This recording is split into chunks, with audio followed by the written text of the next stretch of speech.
How are we doing tonight, guys? It's a UFO, a UAP, Skywatch time. We're coming to you live from Wiltshire here in the UK, right in the heart of Crop Circle country and just down the road from Stonehenge. So lots of wonderful things in these night skies. It's a bit blue, and that is the last of the daylight leaving the camera's lens there. So as the night moves on, the screen is going to get darker. We're going to see more stars and more of those objects, and hopefully, if it's like last night, we're going to see some very interesting anomalous things as well. So do say hello in the chat, let us know where you're all watching from tonight. Buckle in, help us spot the strange and anomalous in the night skies there. Carl is already in. How are you doing? Thank you for the gifts, man. Appreciate that. All goes back into the stream, helping us improve what we do. Liberty, I just saw your post over on the Discord. Very, very cool indeed. You'll have to tell us a bit more about it there. Could you see it with your eyes, or was it just on the camera? Because they were some very interesting shots that you got there. So yeah, guys, do let us know the grid reference for anything anomalous that you might spot. We got some movement just here. Zoom mode activated. It's going to get much clearer as the night moves on because the light is going to go. We're going to see more contrast. But here's a good example. So this thing, as far as we can tell, is going to be a man-made satellite. But if it stops dead, shoots off at speed, changes its course or trajectory, that will tell us for sure that it is in fact something a little bit stranger indeed there. So we've got to keep our eyes on them. As I zoom out this way, keep your eyes on it. There we go. And monitor it to see if it does anything strange there. Baseman is in the house. How are we doing there? Oh, Carl, I did watch Disclosure, and you know what? I quite enjoyed it. I'm normally a cynic with films. I was looking forward to this one, but I didn't expect to be blown away. But I enjoyed it. It was a good film there. Have you seen it yet, Carl? And Richie is in. How are you doing? Let's see if we can turn up the brightness a touch there. See if we can get a little bit more of those stars. No, it's a little bit too high, that one. Let's do this one here. So get a few of those background stars in. Obviously, with summer, it gets darker later, which means it's going to take a little bit longer for us, probably another 20 minutes or so, before we start to really lose the last of that blue in the night sky there, for it to go dark black and see in all the colours. But look, 1, 2, 3, 4, 5 objects at least on the screen there. So you've got to pay attention, you've got to follow them across the screen, because it is just the stopping dead, the change of course, speed or trajectory that will tell us that it is very, very strange indeed. And we can zoom in on the good ones. So drop the grids in there if you see anything anomalous, and we'll zoom right in there. And not yet going next week, Carl. I'll try and refrain from spoilers, but I did quite enjoy it. I don't think it's going to be like one of those ones where, you know, you'll revisit it 100 times, but in itself, it was a good movie, and I did think it was quite interesting about what it might mean for us and Disclosure in general there. Where can we watch Disclosure? So it's on in the cinemas at the minute. So I imagine it won't be long before it is on the streaming platforms. You'll be able to pay for it there.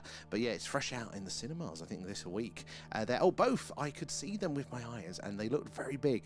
The F-15 fighter jets, couldn't get near them. So now that is pretty cool there, Liberty. So, guys, Liberty has shared some images over on our Discord under the Interesting Things section that appear to be UFOs. Very big, bright, colourful lights in the sky. Was it 2 or 3 of them? I think it's 2. But very interesting. And was it near one of the RAF bases that you're monitoring for your military aviation channel? And these are very big, very bright, and just talking about what an interesting sighting that is. And the F-15 jets couldn't get near the thing. So were they moving them? Were they responding? Were they avoiding? That sort of thing.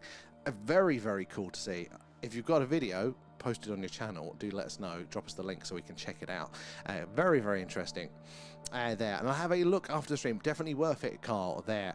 And how are we doing there, Crummy? How devil are you there? Enjoying your weekend? And Richard is in as well over on the tubes. Guys, do say hello as you're joining in tonight there. Let us know where you're all watching from. And again, if you've got any comments about the or questions around what is going on in the UFO world in the news there, do ask away. Love to hear about that. Or even if you've got a personal experience, that's my favourite bit there, whilst we are waiting for the action to happen on a screen. But it shouldn't take too long. It's getting darker in real time now, so do help us spot the strange and anomalous there. Carl and X there, thank you for the gifts. Appreciate those. And nom nom nom, thanks, feeding guys. Alan. It all goes back into the stream. But guys, if you're just joining us, we're doing a live UFO UAP Skywatch tonight there, and we are looking out at the skies live over Wiltshire, right in the heart of Crop Circle country here in the UK, just down the road from Stonehenge. So lots of strange and anomalous things here to check out tonight. So yeah, say hello, let us know where you're watching from there. You're doing good. I'm glad to hear it there, X. You got many plans for the weekend there? Where did we get to? What's that? The voices are too small there. You'll have to turn it up on your end. Because it's leveled out for everybody there. And where are we there? Rich is in as well. Good to see you there. And oh, silly fast there. I had my older channel, Liberty Wing UK. The videos are still on YouTube. Oh, so it wasn't a recent one. Well, we'll want to check those ones out then. So was it Liberty Wing UK? Got to try and look for those ones there. And John, how are you doing? Please, no clouds tonight. It is meant to be crystal clear for us here. So let's see if the weather holds out. Got some movement here. Zoom mode activated. Let's have a look. Look at this. Right. At the minute, moving in a straight line at a consistent speed. So until it does something strange, we can't say that it is anything strange. Just keep your eyes on it there and see if it does anything weird. Just going to turn up the brightness a touch. We're going to be constantly messing around with the settings now, trying to get that balance just right as it gets darker. Another one up there, one just gone off the screen. The skies are so busy. Now, most of them are going to be man-made objects, sadly, but not all of them. We do see some strange behavior every now and again. So again, it's the movement that we really want to see. That is slam dunk for us. Satellites just can't do those things. They're falling to Earth in a circle. So stopping dead, changing course or trajectory, anything like that tells us for sure that it is in fact something a little bit stranger. But flashing and coloration can be of interest and are well worth mentioning there. And Papa, Scotland, love it. Scotland has a long history with the phenomena. Have you seen anything strange in those skies there? I went clothes shopping today there. Excellent chilling day. So actually, it's quite nice weather today. Sometimes it's nice, isn't it, to tick those boxes. I always forget to go clothes shopping. I am now exclusively just in our merch, because I always forget about it there. And X, thank you for the roses. Said all gift subs, Patreons, members, all that jazz goes back into the stream, helping us improve what we do. Specifically at the minute, our goal is to do this live Skywatch on location soon over the next couple of months. We want to do a UK tour of the hotspots there, but Rendlesham Forest will be a nicer one for us to kick that off with. So that is what we're working towards at the second. But this week, if the weather holds as planned, Wednesday or Thursday, we should be able to take the show a little bit on the road there to the old Iron Age hill forts in Wiltshire, where there's been a long history of sightings, and we bring you guys with us there as well. And John, oh, you mentioned the possible hill fort for a meeting. Is it Clay Hill? So possibly. We are surrounded by three. It's good knowing there. That is one of the ones that is, got a good reputation with the phenomena. So this little town of Warminster, where all the anomalies happened, we are surrounded by three Iron Age hill forts, which might be the reason why we do get so much activity. Clay Hill is one of the most active and reported for that one. So it is one of the contenders of where we'd like to do our live from, and also do our live little meetup. The only issue is at night it's bloody treacherous. It's very steep, and it's a long way down. I know a few people that have broken their ankles in daylight. So there is an easily accessible one that still has a lot of activity, so we might switch to that one. But we'll see. I've been thinking about it today, actually. I've been plotting out what our meetup could look like there. And as Liberty says, hit the like. Appreciate that, guys. It is the likes, the shares, the tapping away, all of that jazz that helps us reach more and more like-minded people like yourselves. And the more eyes and minds we get on the old phenomena, the more we can all piece this puzzle together. My favourite bit is when you guys come in and you share those interesting experiences that you have had there. That is the thing that has changed my understanding, my beliefs around what may be going on the most. Just the sheer amount of activity that is going on there. Just the sheer amount, I think, is that is my favourite bit as well. And I almost want to Rendlesham, really, Liberty. Oh, it's 2023 as well. That's not too long ago as well. That's a fantastic sign.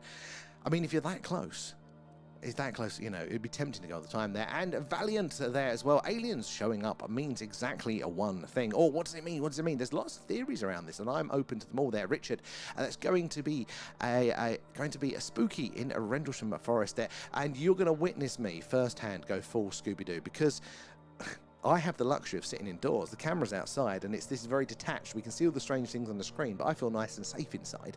But you'll see me go full Scooby-Doo. Well, you'll probably see that this week, because I do that when we do the old Iron Age hill forts as well. There, and Tommy, oh, I've already pushed it 90% there, but it's still too low. Oh no! However, I've already used the sound boosts. Oh well, thank you for trying there, Tommy. There, thank you, Tommy. I appreciate that. Guys, over on the tubes, is it quiet for you guys? Because I was assuming that it was a specific, but it may be as an issue there. You know what, Tommy? Let me apologise. I think you're right. It is too quiet. I'm on a temporary setup today. Our main streaming computer is off being repaired, and I've forgotten what. So the actual sound for you guys is going to be quieter than normal, and I hadn't figured out how to fix it. Yes, sorry about that, Tommy. Normally, hopefully after Monday when we get the computer back, it should be louder. But I appreciate you persevering.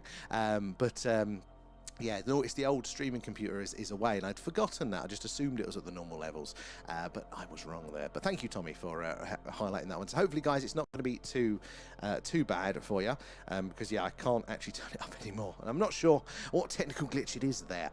And where are we there? And it would definitely cause a mass collapse of the wave function before the appointed time. Oh, Valiant, now that is an interesting thing, because I thought you was going to go mass collapse of society there, which is one of the fears, isn't it? I don't think that would happen, but collapse of the wave function there, you know, fixing in one of those potential realities in from the quantum realm. Interesting take on it there. And Caveman, do you think aliens want to be around us humans? I don't know to what degree. I think there'll be a curiosity.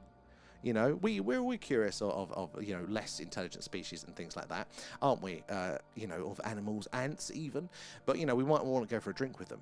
So, you know, it'll be to which degree. It's an interesting angle. And Rich, is that why it was called the Warminster Triangle, because of the three Hilfords? I think so. It might just be the general, people call it triangles, don't they, as the mystery after the Bermuda Triangle. But I think it was that it's the, you know, it's those three iron. Technically, there are other ones, but they're just not as big and as interesting. But they have the three bigger ones there that they call the triangle. It's a very strange little town here. It's very strange, but hopefully, if we do at some point, we'll get our. Or get ourselves a meetup. I was thinking we need some ideas, guys. This is where I'm getting stuck for doing our meetup, to make it worth people traveling. And also, if the weather is bad, we can't do the obvious skywatch. I need a plan B. What can we do if the weather's bad in the evening? And also, I need an extra activity that we could all do during the day as well, just to kind of, you know, bulk it out a bit there. And only tonight, hopefully, Tommy, yeah, well, maybe tomorrow as well. We should be getting the streaming computer back on Monday, and then we'll be able to do all of the normal bells and whistles and some extra exciting features as well. I've been waiting to launch, but then technical issues as well. Rendlesham is bloody spooky there. I hear it perfectly. Liberty. I don't know what I've signed myself up for with that, but I am excited, but also terrified at the possibility. Very, very strange area. Indigo as well, good to see you there, and keep it going like it. Thank you, Tommy, and keep hanging out with us. I do appreciate you all there as well. I wouldn't do it if it wasn't for you guys there. I would have given up long ago, but I really do enjoy spending my evenings hanging out with you guys and learning so much as well, because you guys share your knowledge and your experiences there. Where are we? Stay away, Cloud. You're not welcome. Indigo, tonight, hopefully, if all goes to plan, if the weather forecast holds, it's going to be a wonderful one for us. And if the last few days are anything to go by for sightings, I think it's going to be very exciting for us there. And Lozzie as well is in there. And Ayup there just dropped in to say I'm off to bed there. Oh, have a great one, Ayup. Rest up, and hopefully we will see you soon. But good to see you there, and definitely get some well-deserved rest there.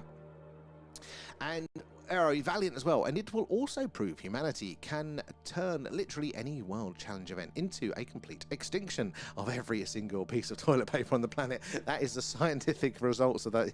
I like that one, Valiant.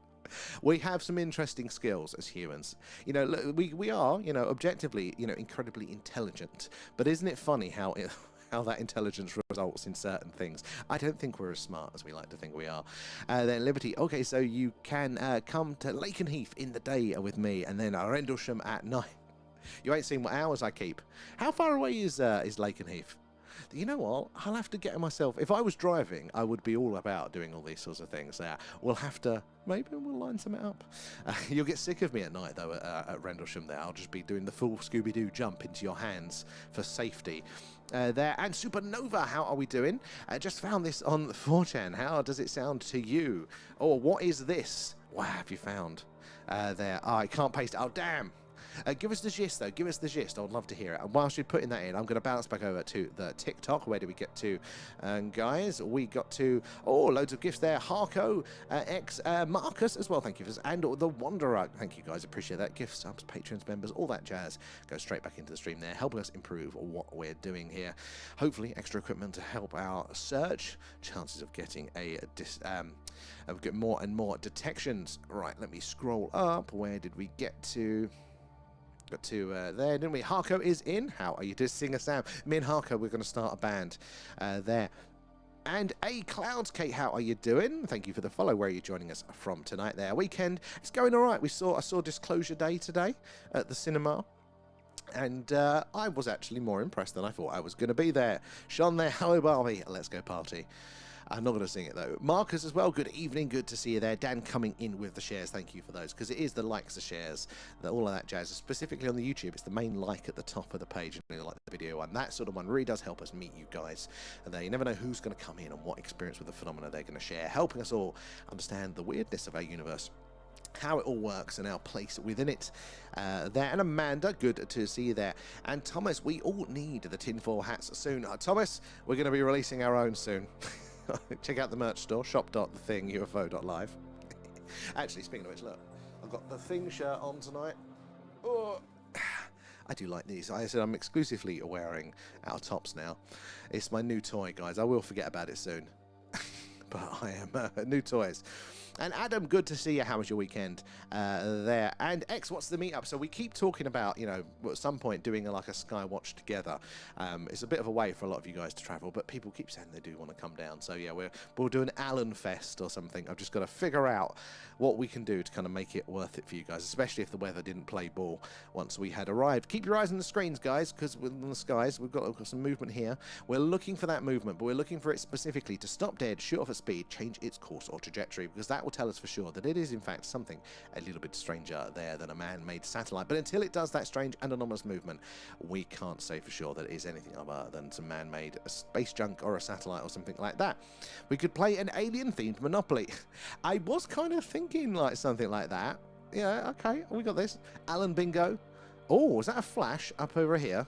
See if that repeats, guys, because that could be very anomalous there. Adam come in with a shit. Oh, it did repeat. Let me turn the brightness up, see if there's an object there. Here we go. Zoom mode activated. Somewhere around here. Ooh. There it is. Okay, so we need to time that, guys. It's going to be a rough estimate, but this flashing, if that is a variable rate, if that is not, you know, on, off, on, off, on, off, whatever that, if it's variable, then that can be interesting. Because what's happening, get my props, is something's up there. Look, it's got the light of the sun bouncing back down to us, but it's rotating, so no flash, flash, no flash, flash. And as it's moving, it's doing that, basically. Now, man-made satellites can do that normally when they're at the end of their life. Should be around here now. But it means that they are normally buggered if they're doing that. Not many of them are quite flexible enough to be rotating. So if it varies, then it's not just something at the end of its life. It's something a little bit interesting. Let's keep your eyes on it there. And where are we getting down to here? And do you think the Men in Black exist? So I think they do in some form. In some form. I don't know if they are, some people talking about them having a paranormal quality to it, maybe, but there's definitely at the very least official organizations out there to try and keep certain things quiet. Now, how big and how far do they go? Definitely up for debate there. And proudly patriotic, good to have you in. Where are you joining us from tonight? If you're new here, guys, do say hello. Let us know where you're watching from. We're doing a live UFO UAP Skywatch, and we're coming to you live from Wiltshire in the UK, right in the heart of Crop Circle country, and just down the road from Stonehenge. Lots of strange things in the skies. If you drop the grids in the chat, oh, there's another flasher, and there, if that's keep an eye on the cadence of that again, if that is regularly timed or variable. Variable is more interesting. But yeah, the really interesting ones we'll zoom in on tonight there, and hopefully if the mods are about there, they'll press the interactive grid so I don't miss it. So yeah, drop the grid references in and we can zoom in on the real numerous ones. I'm just finishing up the TikTok chat before I bounce back over to the tubes. And there. Next, does the merch store include an Allen? Not yet, sadly, not yet. But at some point, because I didn't realise, but Allen here is an IKEA product. Well, this is a cheap version. So at some point, Allen will have to do a Doctor Who style regeneration into a slightly different, but yet legally distinct version. At which point we can pedal.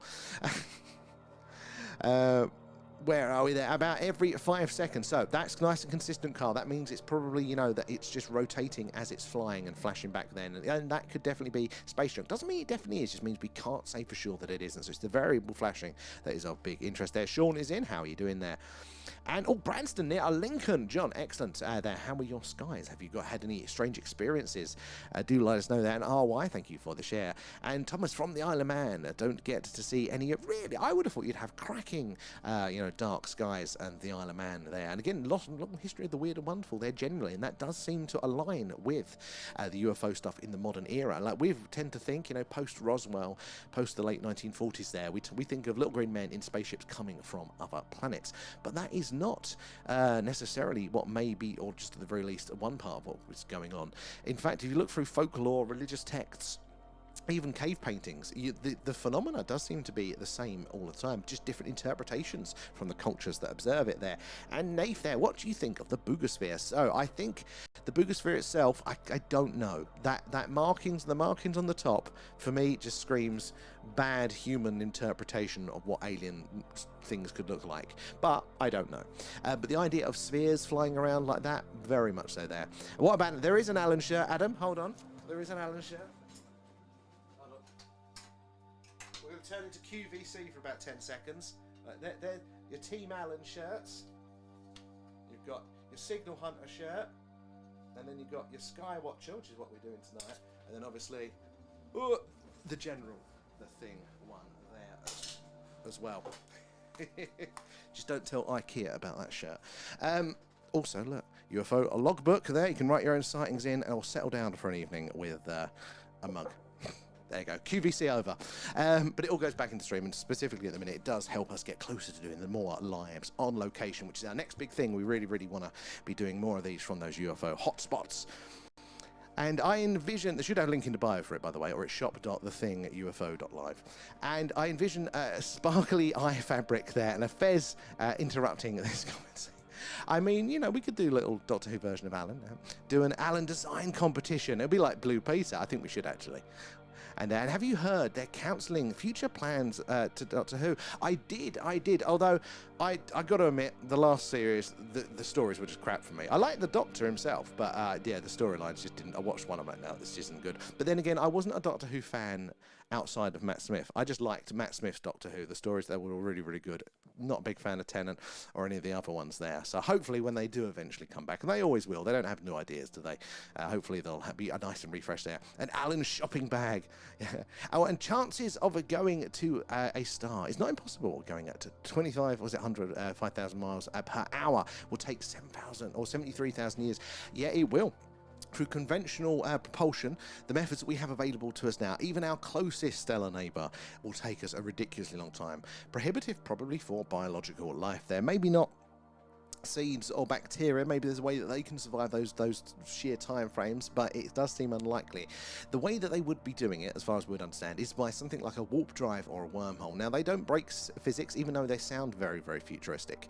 They have actually been proven to be, you know, possible. It's just we'd need a hell of a lot of energy. And in fact, the signs of them being used, well, some very clever scientists recently did the maths on what that visually looked like to us. What could we detect? And apparently maybe we are seeing that in you know, in some of these cases there. How you doing, Rio, as well? How's your weekend going there?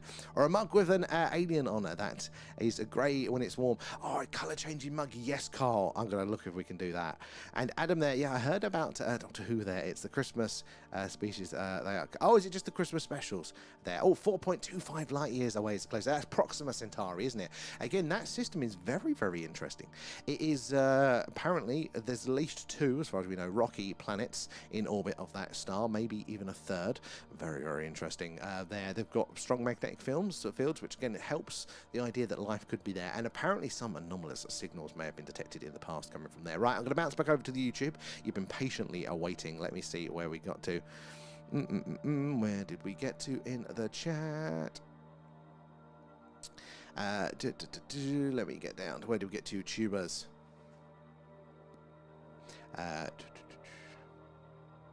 Oh, some guy saying a SETI leak there, Superno. Now, right up my street, because that is what we do, guys. So on cloudy nights, we can't get the camera out, obviously. We can't do our live UFO, UAP Skywatch. So we do an alien radio signal hunt. That is very much up our street there, but a potential new SETI leak. There's a lot more to that area than is released to the public. So I'm definitely interested in that one. Oh, it's just off the A11. Oh, so not too far then, Richard.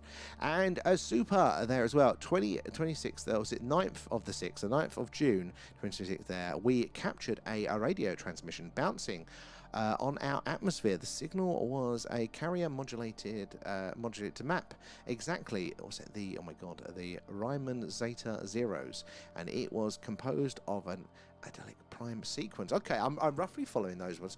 Interesting there. Prime sequence, and via the, oh my god, I can't read it. So resistance, it echoes with itself. an understanding of mathematics humanity did not and cannot match, other than to say this is absolute evidence. So for me, that is interesting. That is interesting, but it's not so much what the message might say. This is normally the first mistake if they're not into their SETI stuff.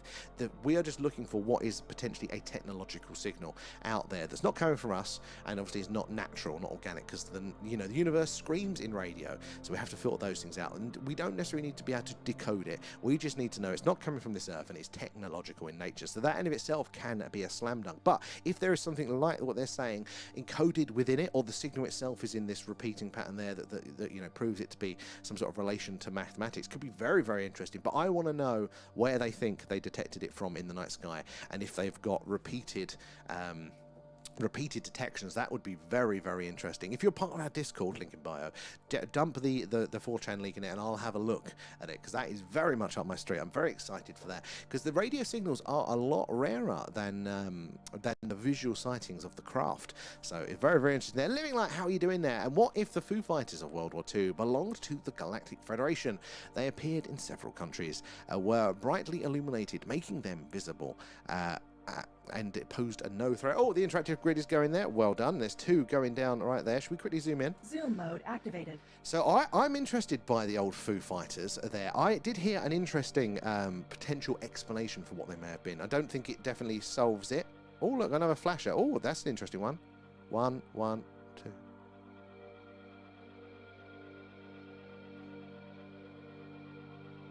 One, 1, 2. 1, 1, 2. Oh, so that's got an interesting cadence to it, hasn't it? Look, 1, 1, 2, 1, 1, 2. Is the, oh no, that hesitated then. Oh, it's changing. No, this is varying, guys. This is varying. What's right? So if that's varying, remember, there's no friction in space. There's no atmosphere, so it would keep a normal repetitive pattern. If it was, if something just tumbling there like that, that wouldn't change over the time. That's varying. Oh, let's zoom out and keep contact on it. Let's just zoomed in more.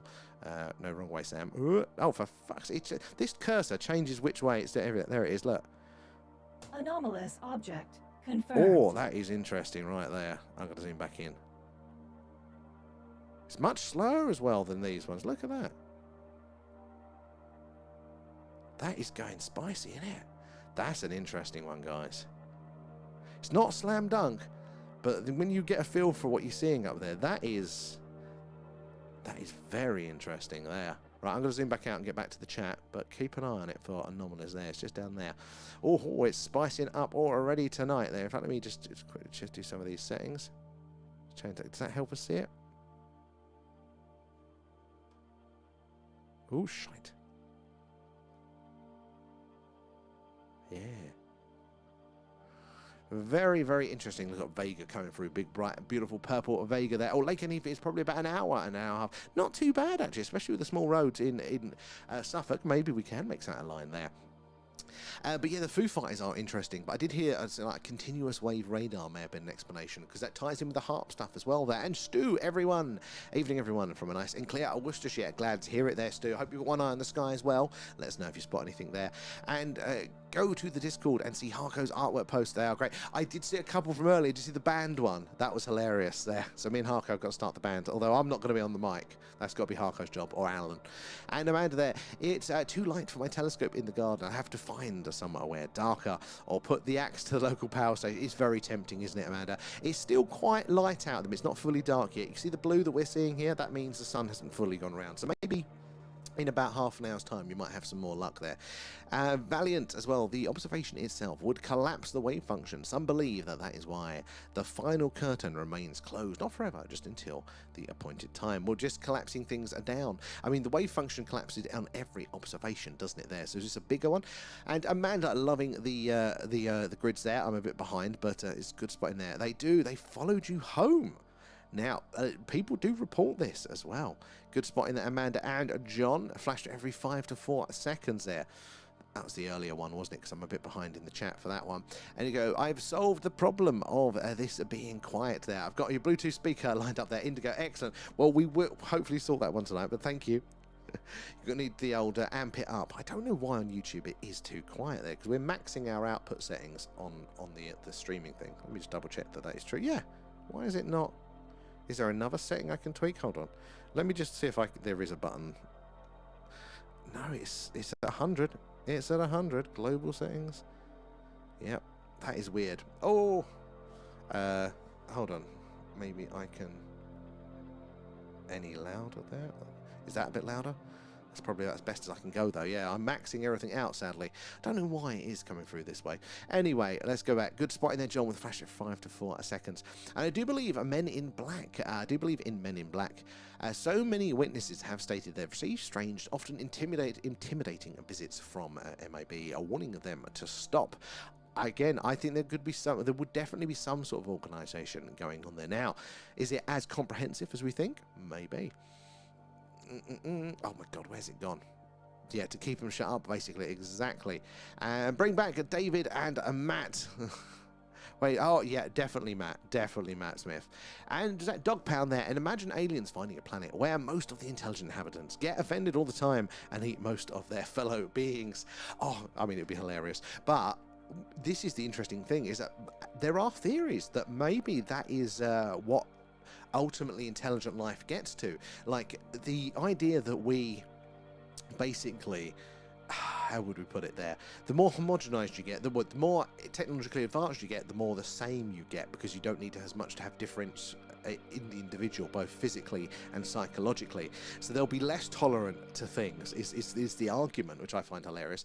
And exactly. And Tracy as well. Hello. Last year here in North Wales, we had a great show of about 10 objects in the sky that kept stopping and changing direction for about 30 to 40 minutes. It was really cool.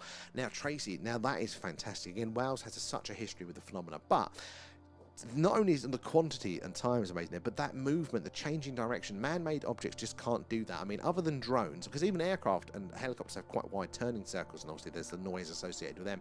Drones normally have quite a fixed altitude limit. They're the ones that can move in that sort of way. So you'd hear, or you'd probably be aware of those. But yeah, if they're up high, that is very, very anomalous as well there. Now, was there any coloration to them? Thank you for sharing that story, guys. That is my favourite thing, hearing your first-hand accounts with the phenomena. That is the thing that's to change my understanding the most. And Alan should call his friends to tell them to show up. But the reason he's here on Earth is that he hasn't got any friends. He owes them more money. And flashing, good spotting there again, Amanda and John. I need to give you guys the interactive grid as well for that. Syntax, don't go down the rabbit hole if the groundwork isn't solid. That's a very good point there. But this is the thing, it's so easy to dip into all the facets of the phenomena. It is tantalizing there, but we do need to ground ourselves. Can I turn that up a bit? We do need to make sure we are as grounded as possible with these things, especially when we're exploring the weirdness. Oh no, that's too much. Let's turn that back down a touch. There, right? Can I turn the brightness up a touch? I should never know if I'm just making those settings work there. The UFO, exactly. And that's the one you're watching, Amanda. Good spotting there. UFO, I'm confirming that one, guys. Yeah. And is that Granda there? Good to see. Oh, sorry, Gandalf. I keep every time. Good to see. Found you. I was a skywatcher in Warminster back in the 1970s with Shuttlewood there. Packet and Kevin Goodman. We still have an annual skywatch on the Saturday bank holiday of August. Oh, I would 100% love to do that. I went to the conference last year, which I think was that weekend, but because it was a Sunday, I thought people would be going up on the Sunday night because it's the bank holiday. But no, everyone apparently went on the Saturday. But 100%, I'm gonna invite myself. 100%. And thank you for finding us. Do appreciate it. I think, yeah, it's trying to kind of reinvigorate the the spirit of what you guys did back in the day there, and kind of the modern world. Can we invite more people to join us there? I'd absolutely love to do it with all of you guys there. God, imagine the stories. What's your best experience there? Your best sighting? Oh, we've got another flasher down here. God, I could pick your brains for absolute hours there. Is it Gandalf? Yes, it is Gandalf. Where are we? Down here as well. just a little white, but that movement is still very, very anomalous. With that movement, the way they're changing, did you feel it was quite organic in nature or very mechanistic there? Because I've noticed a lot of the videos that I've seen, it feels very organic. I always compare it to lion cubs play fighting. There's a dance to it or a flow, whereas, you know, when you're seeing technology, it's all very measured and precise and fixed there. Did you have a feeling for how that was when you saw it there? You put links to the videos took in Lakenheath in 2003 to anyone, and the TL3B. Excellent. Is that over on the Discord? Oh, it is in the Discord there. Perfect. So guys, link in bio for that if you want to check, excuse me, Liberty's videos there. Definitely, I've seen some images from earlier, so you definitely want to check those ones out there. I've seen many things from Cradle Hill there, including the Nightwalker. Right, I need to know about the Nightwalker. I'm not aware of the Nightwalker at all. I need to hear about that. Cradle Hill, again, is a fantastic spot. So we tend to do Battlesbury. Mainly because it's kind of, you're just a little bit up away from the roads, you don't attract attention. That's one of our easy go-tos ones. But Cradle Hill is definitely one on this. Obviously Clay Hill is a big hit. I'm hoping to do this week actually, but yeah, I've got to tell me more about the Nightwalker. That's phenomenal, and that is again what I love about doing this, is hearing all of these individual accounts with the phenomena there, especially when they're the local ones. Because guys, we are coming to you live from Warminster in Wiltshire, and this is a little town right in the heart of Crop Circle country and just down the road from Stonehenge that has a very long history with the phenomena, the weird and the wonderful. Do help us spot the strange and anomalous stuff in the night sky tonight. We've already got some movement. Again, most of these that we're going to see tonight are going to be man-made satellites, sadly, but not all of them. It is worth paying attention. Keep your eyes on them, because at any point, let's example this one here. Zoom mode activated. Ooh, at any point, this thing could stop dead, shoot off at speed, or this one, change its course or trajectory, and that will tell us for sure that it isn't a man-made object. It is something a lot stranger. Not all of them are going to be there, but you've got to follow them because you never know which ones are going to do the strange things there. Coloration, flashing are also of interest, as we saw earlier. They're not quite as clearly a slam dunk, though. This blue, though, that means that the daylight hasn't fully gone around. And if you wait a little bit, probably another 10 minutes or so, that's going to go jet black, and then obviously you're going to have all the colours of the stars. You're going to see more movement because of the contrast. It's going to be absolutely fantastic. This beautifully bright one here is Vega there, about 26 light years from us here on Earth. That's a star. All of these other stars, like our sun, different sizes, different temperatures, and different what they're burning, but they're all stars like our sun. As far as we know, they've all got other planets around them as well, so all potentially hosting various lives there. Clay Hill scares you. Oh, so why does it scare you, Amanda? Because it intimidates me just because I'm an unfit bugger, and it's like, then I've heard how steep it is. But is there particular stories that maybe spook you for that one? A good spot in there, D3 and John there. Night TV monitor rigged up again there. That is commitment. The pro move, guys, the pro move is you have the YouTube on the big screen, projector or TV, and then you're in the chat on your mobile devices there. I've seen some hilarious images of that. It's like Mission Control of the film War Games there. You had the plow almost overhead. It almost is tonight there. Ah, goes back to childhood. Is it spooky stuff or just childhood stuff? There. Right, I'm going to bounce back over to the TikTok because you guys have been waiting patiently. I'm across 2 chats tonight, so guys, do say hello, ask your questions. We want to hear all of them, but I'm going to bounce between the chats, so it's going to take me a second to go through them all there. Oi, thank you for the gifts, guys. Gifts, patrons, members, all that jazz goes back into the stream, helping us improve what we do there, including merch, all that sort of stuff there. Extra equipment or taking the show on the road and things like that. But make sure you're following or subscribed because we do this pretty much every night. Clear skies, it's the live UFO UAP Skywatch coming to you live from Wiltshire here in the UK. If it's a cloudy night, it's the alien radio signal hunt there, kind of like the film Contact. We're listening out for potentially alien radio signals coming in from deep, deep space there as well. And Livs, how are you doing? Thank you for the gift there. Good to see you in there. Where did we get to in the TikTok chat? Let's have a look. Do an exclusive Alan merch store. Exactly. Where do we get to? We got to Rio in, didn't we? We got to there. All geology was once biology. We live atop of a colossal continent-sized dragons. And Dublin, Dublin, welcome aboard there. So the dragon stuff, this is one that I do not know much about. A few of you guys in our community have mentioned, you know, look, there's some interest there as well. And it does make you think, look, the more you look into the UFO stuff and go, you know what, lads, there's something to this. There are people, there are sightings, there is evidence to point towards something going on here. Makes you wonder about all of the other myths and legends there. Maybe they also had a seed that, you know, of truth to them, or more than one maybe. I think the dragons are ones that I do want to find out about more there. That's an interesting thought on there. Do expand more. I want to hear it there. I can't see your name, but you've got the blue profile image there. It doesn't actually say a name. Maybe if I click on this, does it there? Is it TM there? TA? There. Oi, oi, how are you doing there? X, good spotting there. I'm a bit far behind, but keep it up there. And loving the stickers there, Carl. Could get a telescope and look for odd sightings together. I do want to get a telescope there. We were trying our luck with a company, and they were very, very interested, and then they ghosted us. I'm like, bastards. Because I thought we could have like a super zoom. We'll have this, and if there's an anomaly, bounce to the telescope, get the super zoom on it. But this, alas, not to be just yet. Though. We'll keep trying. We'll keep bugging them. How are we doing, Captain? Blue Nose, how are you doing? Are you resting after your very intense week? Good to see you in, sir. And yeah, it was a quiet one for you yesterday, and I was on the YouTube stream. I remember you popping over there. Did you prefer the YouTube or the TikTok? The chat is normally busier on TikTok, but I think the quality of the image is better over the tube. So they're saying that the volume apparently is a bit crap for YouTubers tonight there. From Monday, we should be back to normal service. We're having some technical difficulties, so you have to forgive us that it's a little bit quiet there. But it should.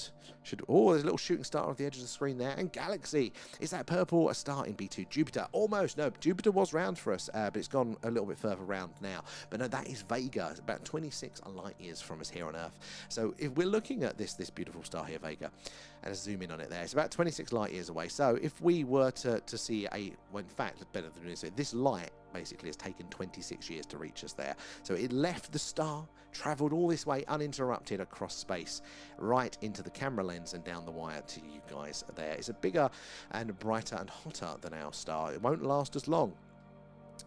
And also, I don't think it's been around long enough to potentially form planets, as far as we know by our current understanding. But most of these are going to have planets. Look at how bright some of these are. Remember, looking out for that anomalous movement, keep your eyes on them there. Where did we get to there?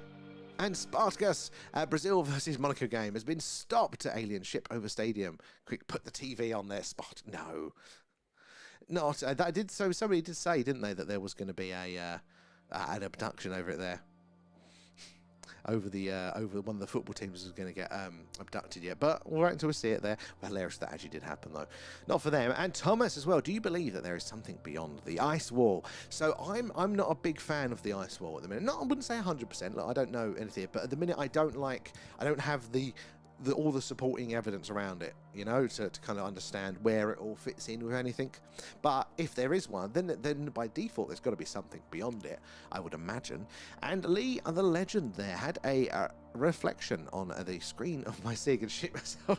Honestly, it was like when the cursor goes over. We wanted to change that to a little UFO because it gets everyone. It gets everyone. And Dragon Kate as well, welcome aboard. Where are you joining us from tonight? Again, if you're new here, guys, do let us know where you're all watching from tonight there. Say hello and ask any questions away. Maybe it's what we're doing, why we're doing it, how we're doing it there. No silly questions at all. Or maybe you've had an experience that you'd like to share. Again, that's my favourite part of it. So yeah, do chip in with those. As well there, Alan is a space criminal. That's why he's here.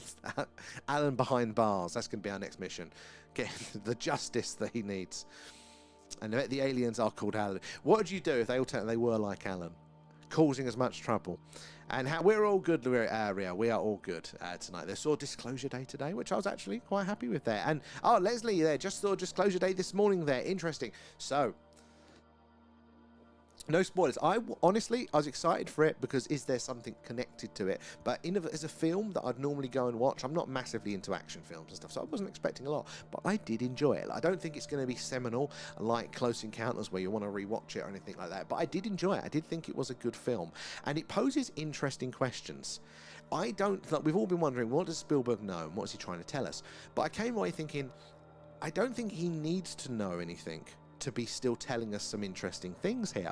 I think his point with it, this is where my first analysis is, that he's just trying to show people that we can handle the disclosure, that it's important, that it's worth it. That's the kind of thing that I felt with it, where it's going.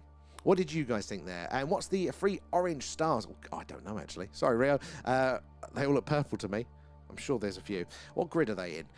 There, and Senor Chief there. North Carolina, excellent. Very much a welcome aboard. Have you ever had a strange experience? Love to hear about that one. And Wally as well. How are you doing? Good to have you in. And LD there. What's the purple thing? That is Vega. Big, bright, beautiful there. Oh, and Virginia in the US there, Nova. Good to have our American cousins in here tonight. Again, it's crazy to think, isn't it, that we can be connected nowadays like this, and we can do this live. So if we see a sighting, again, tonight, if we're like we did earlier, we saw the anomaly there, but if we, see the mothership come in or whatever, everybody around the world gets to see it as well. This is, I think, why disclosure is starting to happen against the will of the powers that be there, because we are just so well connected. We can see and we can share this information instead of having to leak it out slowly, begrudgingly, drop by drop there. Loads! Do tell us, what's your favourite experience there? And Joe from Donny, good to have you in. We've got a few from your way. Is there a big UFO scene in Donny? We've got a few regulars from up your way. Right, I'm going to bounce back over to the tubes. Where did we get to with you guys tonight there? Have you ever tried to summon the UFOs? I've heard it's possible. Oh, that is a very good question, and we haven't yet. So mainly because I thought it would be better to do it when we're doing the on-location stuff, and we haven't done anywhere near as many of those as I would like, so we haven't kind of got the ball rolling. But I thought when we're kind of outside and doing it on location, I'm kind of more in touch with it there. I feel a bit detached in here and behind screens, it doesn't feel a bit real. Well, it is, the camera's 10 minutes in front of me, it's a live feed, but yeah, I thought it'd be better to do it when you're more in touch there. And the first one to do is the CE5. This is sort of meditation, consciousness connection to invite in activity, and apparently there is a really good statistical overlap of the sightings and the sightings based from that. The only thing with that is it feels like it's something you need to practice, and I need to be kind of focused on it, and I struggle with focus, so I haven't kind of got around to it. But we are planning on dabbling in that soon, whilst doing some more live on locations. We are trying to go this week back to one of the old Iron Age hill forts that surround the town, to go on location again, so maybe we'll give something a go there. I'm also looking at the dog whistles and flashing lights and things like that, flashing prime number sequences. They are apparently very good, so I'm looking at tech, because that's the easiest way. It's the language I speak. Can we build a gadget that will do it for us is my language there. So I'm kind of looking into that. So we haven't done it yet, but it's very much on our minds. It's a good one. And living like the zigzag UFO there, it's just an alien checking his lipstick in the rearview mirror. I would love if they have this sort of personality to them, just like that. They're as imperfect as we are in some ways. The Nightwalker is an invisible presence that makes itself known by footsteps, a well-known phenomena in the area. Or that is Gandalf. Why do I keep putting an R in it? I want to say Grandad every time. So we've got somebody else with a similar name and it comes up in the same colour for me. And I'm like, his name's Grandad M. And I keep seeing that and thinking that. No, it's not. It's Gandalf. But yeah, so I hadn't heard about that legend. I'm quite new to the area. I mean, it's literally, I think February was a year here in February, and I hadn't even heard of the Warminster thing until moving here. So I'm absolutely overjoyed to find out we've got this here. So I don't know a lot of the local legends yet, but that is very, very interesting. I'm going to be looking into that one, because I think most of us have an overlap into just the wider world of weird as well. So that is right up my street as well. So you've had an experience with that. Oh, that is whereabouts was that? Up at Cradle Hill as well? Or is that one of the other mystical areas around it? It is a very mystical place. You don't, coming from Essex, which is much more built up, they're technically a city I was from, still a bit grotty, lots of light pollution, don't notice the skies, but you're just quite detached from the country and from those historic things. I mean, there is the odd bit of history around there, a couple of castles, but here it's everywhere. Every hill has got a history to it. Every building there. And Amanda there, social club outing there. 2 teachers. I went off, and hid. And I had the smallest of torches, but it picked up the lens of their binoculars and flashed, and I screamed. I was at the bottom of the hill. Oh my God, yeah, no, I would totally, Amanda, that would set me off as well there. Oh, those buggers as well. But Amanda, B2, good spot in there. And the volume is loud. The volume's loud on your end. Okay, that's... Hopefully, we'll get back to some sort of normality with it there soon. What's it compared to the ads when it shows them? Are we louder or quieter than the ads there? And it's is that the British or American football? I think it's the soccer, the British football, but it's the World Cup there. And Val as well, they're like to subscribe. Thank you, Val. We do appreciate that, guys. Mainly because I want to see you guys in. I want you all to be part of the community. We can share all of our experiences and all of the updates as well that happens live there as well. So do make sure you're following or subscribe, because as I said, that is That is where you should get those notifications when we go live there as well. But if you are new here, do say hello, ask your questions. There's no silly questions here as well there, but help us spot the strange and anomalous. I'm keeping an eye out there, but if you put the grid in the chat, if it is anomalous enough, the mods will highlight it in the interactive grid, drawing my eye no matter where we are in the chat there. But in particular, we're looking for, so like these objects here flying around, Zoom mode activated. we want to see them, but stopping dead, shooting off at speed, changing their course or trajectory, because that will tell us 100% that it is not one of the many man-made objects flying around up there in the night sky. Doesn't mean that it is a man-made satellite, it just means we can't say that it definitely isn't. In fact, this sort of stuff there has been reported visible at 1, 2, 3, 4, 5. Jesus, loads going on over here. It's been reported even before the time that man had any shit up there. So there's lots going on up there. Just need to follow it. It only takes that last minute hesitation for us to say for sure that it is in fact a little bit stranger. So yeah, do keep your eyes on it for all of those movement there. Flashing coloration can be of interest, but it isn't as clear as a slam dunk there. Oh, Send Cove in Cornwall. Now that is very picturesque there, Michael. I'm very, very jealous. How are yours? I bet they're lovely skies that you've got there.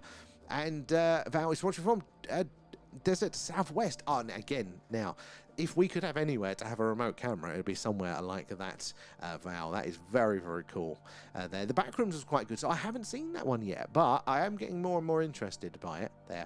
And don't pay to watch Disclosure there. It was rubbish. Liam, I was expecting to kind of feel that way, but I enjoyed it. I don't think it's going to be one that I'd buy to watch again, but I did definitely enjoy it. I felt like it was worth going for. There. I always want a bit more, though. Summon a UFO with music, for example. Intergalactic Beastie Boys. Every time. Gets them every time. They cannot resist the Beastie Boys. And if it's well-made sci-fi, I'll check a Disclosure Day. It was good. It kind of... It needed more, for me, I always want to know the details, that's my thing there, but it was action-packed, it was good, and I think, yeah, no, I can't wait, it was alright, but I think some people might feel like it didn't have enough of a satisfying conclusion, without giving away spoilers or anything there. When I say a boom, boom, boom, and let me hear you say, well, yo, oh god, that takes me back. That's muscle memory for us Brits. It just presses on something. Calling occupants of interplanetary craft there. The Carpenter's cover there. Disclosure Day was rubbish. No, I was alright with it. And I'm seeing Disclosure Day next week there, hoping I will like it a lot there. You probably will, Indigo. And the Night Walker was encountered on Cradle Hill and down at Star House there, the Fountain Centre. Oh, so down at in town as well, because Cradle Hill is a little bit more. It's still the country very much, isn't it? But it's a little bit more. There are houses along that road and stuff. So I always think of things in the middle of nowhere and stuff like that. But very, very interesting. Thank you for sharing that. Again, this is why I love doing this. You get to hear about stuff that you just would not get to hear elsewhere.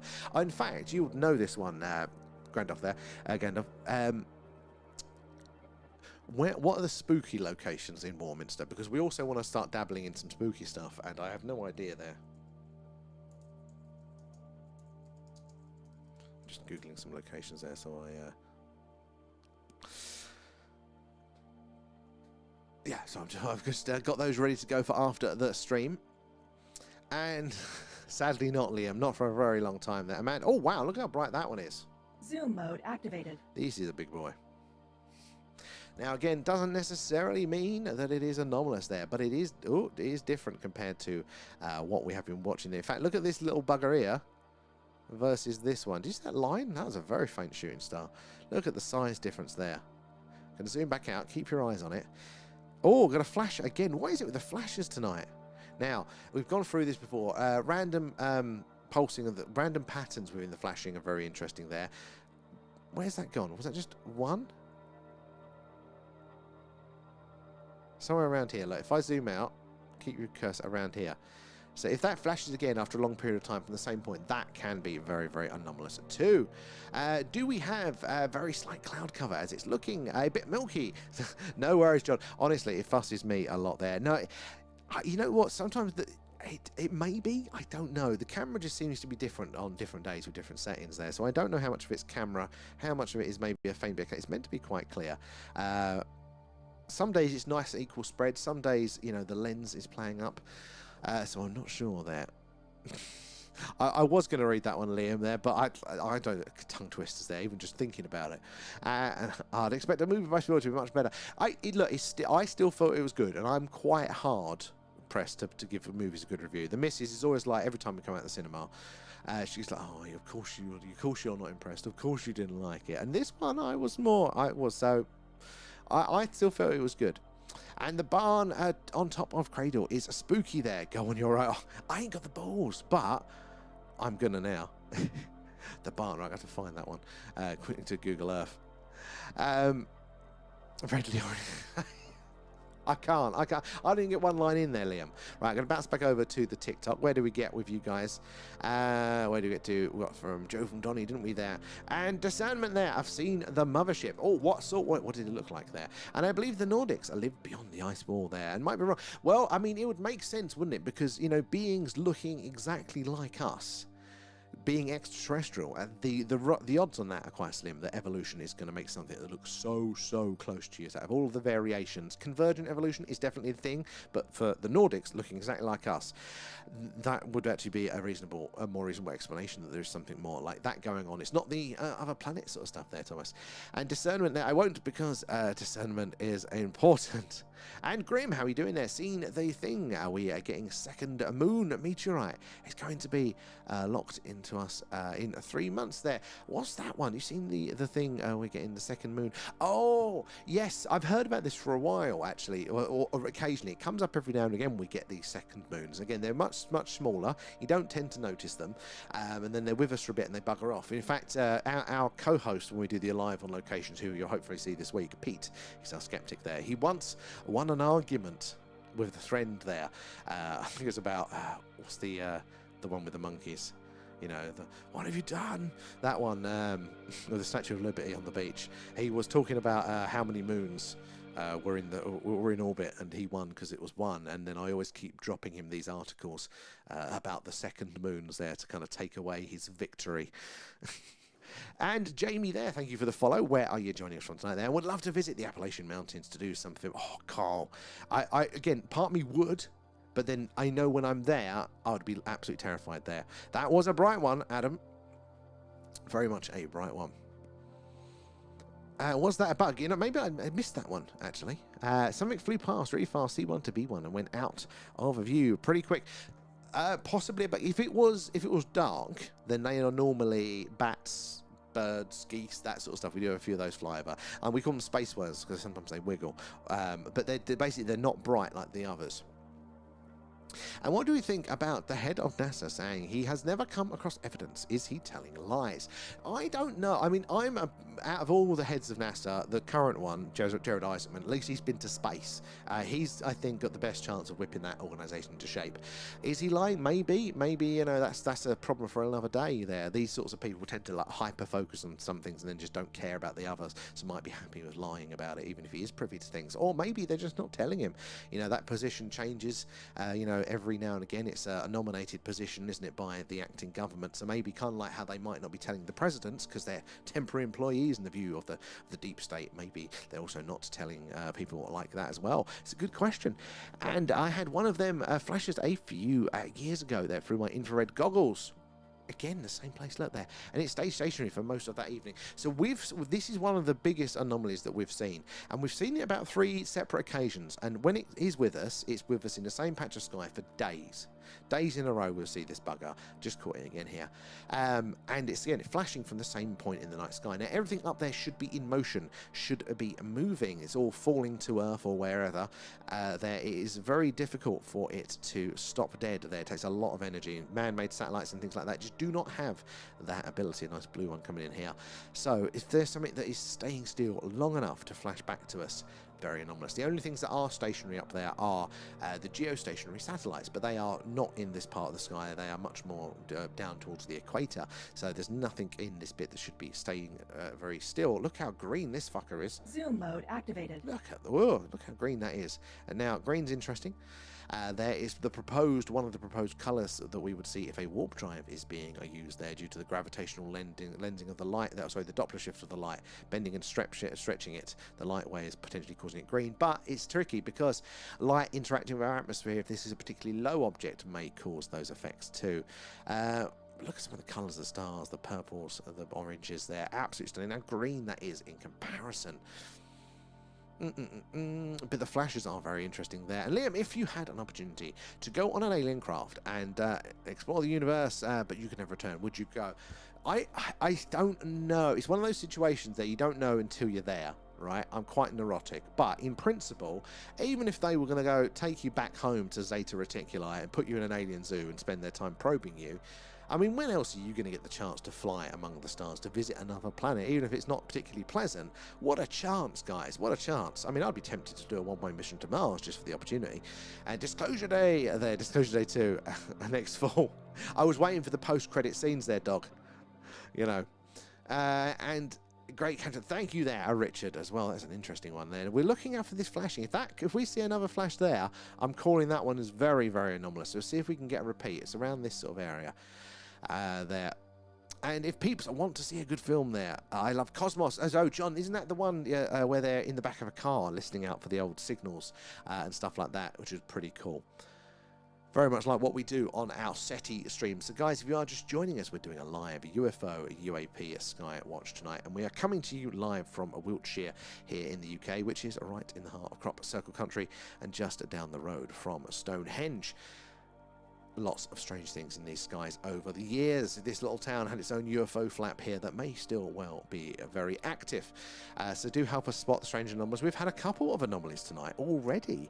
So yeah, do help us spot the weird and wonderful in the night sky. And beautiful, a clear sky for UFOs and shooting stars. So that's the other thing. You don't just need the UFOs, you know. The shooting stars, the night sky is stunning as well on its own. Rock as well there. When I was a teenager, I see a flashing light in the distance above the roofs, and it was looking out. I was looking out my bedroom window, and it was in the local paper. I used to get sleep paralysis, and could it be connected? Very much so. I mean, people do report those sorts of things, don't they? So it feels strange enough to be in the local paper that multiple people saw it. You know, that's not a common event that some people have mistaken for it. There, probably pre-drone age as well. I mean, yeah, people do talk about that sort of stuff. Which could be there. Watch Contact. Oh, Liam, Contact is a brilliant film there. Contact is very good. And where are we there? Very cloudy in Cambridge here tonight. It's lovely and clear here, and hopefully it's going to stay clear. You have to live vicariously through us tonight there, Rich. And alien craft would not need lights to travel the universe. Who is to say that they are light spectrum? It's the same. Any craft with flashing lights is a man-made. So this is quite interesting, because I definitely agree with the first part, Liam, there, that these aren't headlights that we're looking out for. You don't need satellites. Even the satellites that we're seeing around here like this and all the flashing, this isn't because they've got headlights on them. This is to do with reflection from the sun. So even though it's gone round for us here on the surface, the sun is still not fully round, and they've got a direct line of contact, direct line of sight there, and we're just basically seeing that reflection back down. Kind of like this from my light that I've got here. It's up there, and look, and it just catches us like that. That's how we see it, or the flashing like that. But there are places where you can just catch the sun all the way around. So it's there, and that would be true of ET as well as those man-made objects there. So it's illuminating them. It's kind of like a visual light radar. But yeah, you're right. They wouldn't need, the lights for those sorts of things. But there is an interesting school of thought that actually part of the propulsion system may well cause the craft to glow involuntarily. It might be like a byproduct. I can't remember what the particular theory was around the drive, but the essence of it is that it would result in a plasma coating around the craft due to how it ionizes the air to how it to propel itself. Create a layer of plasma, kind of like when a sonic jet goes supersonic, and then that plasma is ionized because of the processes, and that means it glows red and reddy orange. So it might be kind of like a totally involuntary thing, like they turn the engine on and we get sound, don't we? Maybe for them they get light as part of it. It could be very, very alien in that way there. And Sherry there is in NASA country in Houston, Texas there. Love the channel. Thank you, Sherry there as well. And Houston, now that is cool. Bet you've seen some awesome launches there. I would love to there. D1 a flash. All right, where's D1? Is all the way up here. All right, keep your eyes out. I'm still looking for a repeat of this one. If we get that third encounter, I'm bashing the button again. That'll be our second one tonight, our second anomaly there. So keep your eyes peeled. So yeah, make sure you're following or subscribed, guys, whatever it is, wherever you are, because we do this every night.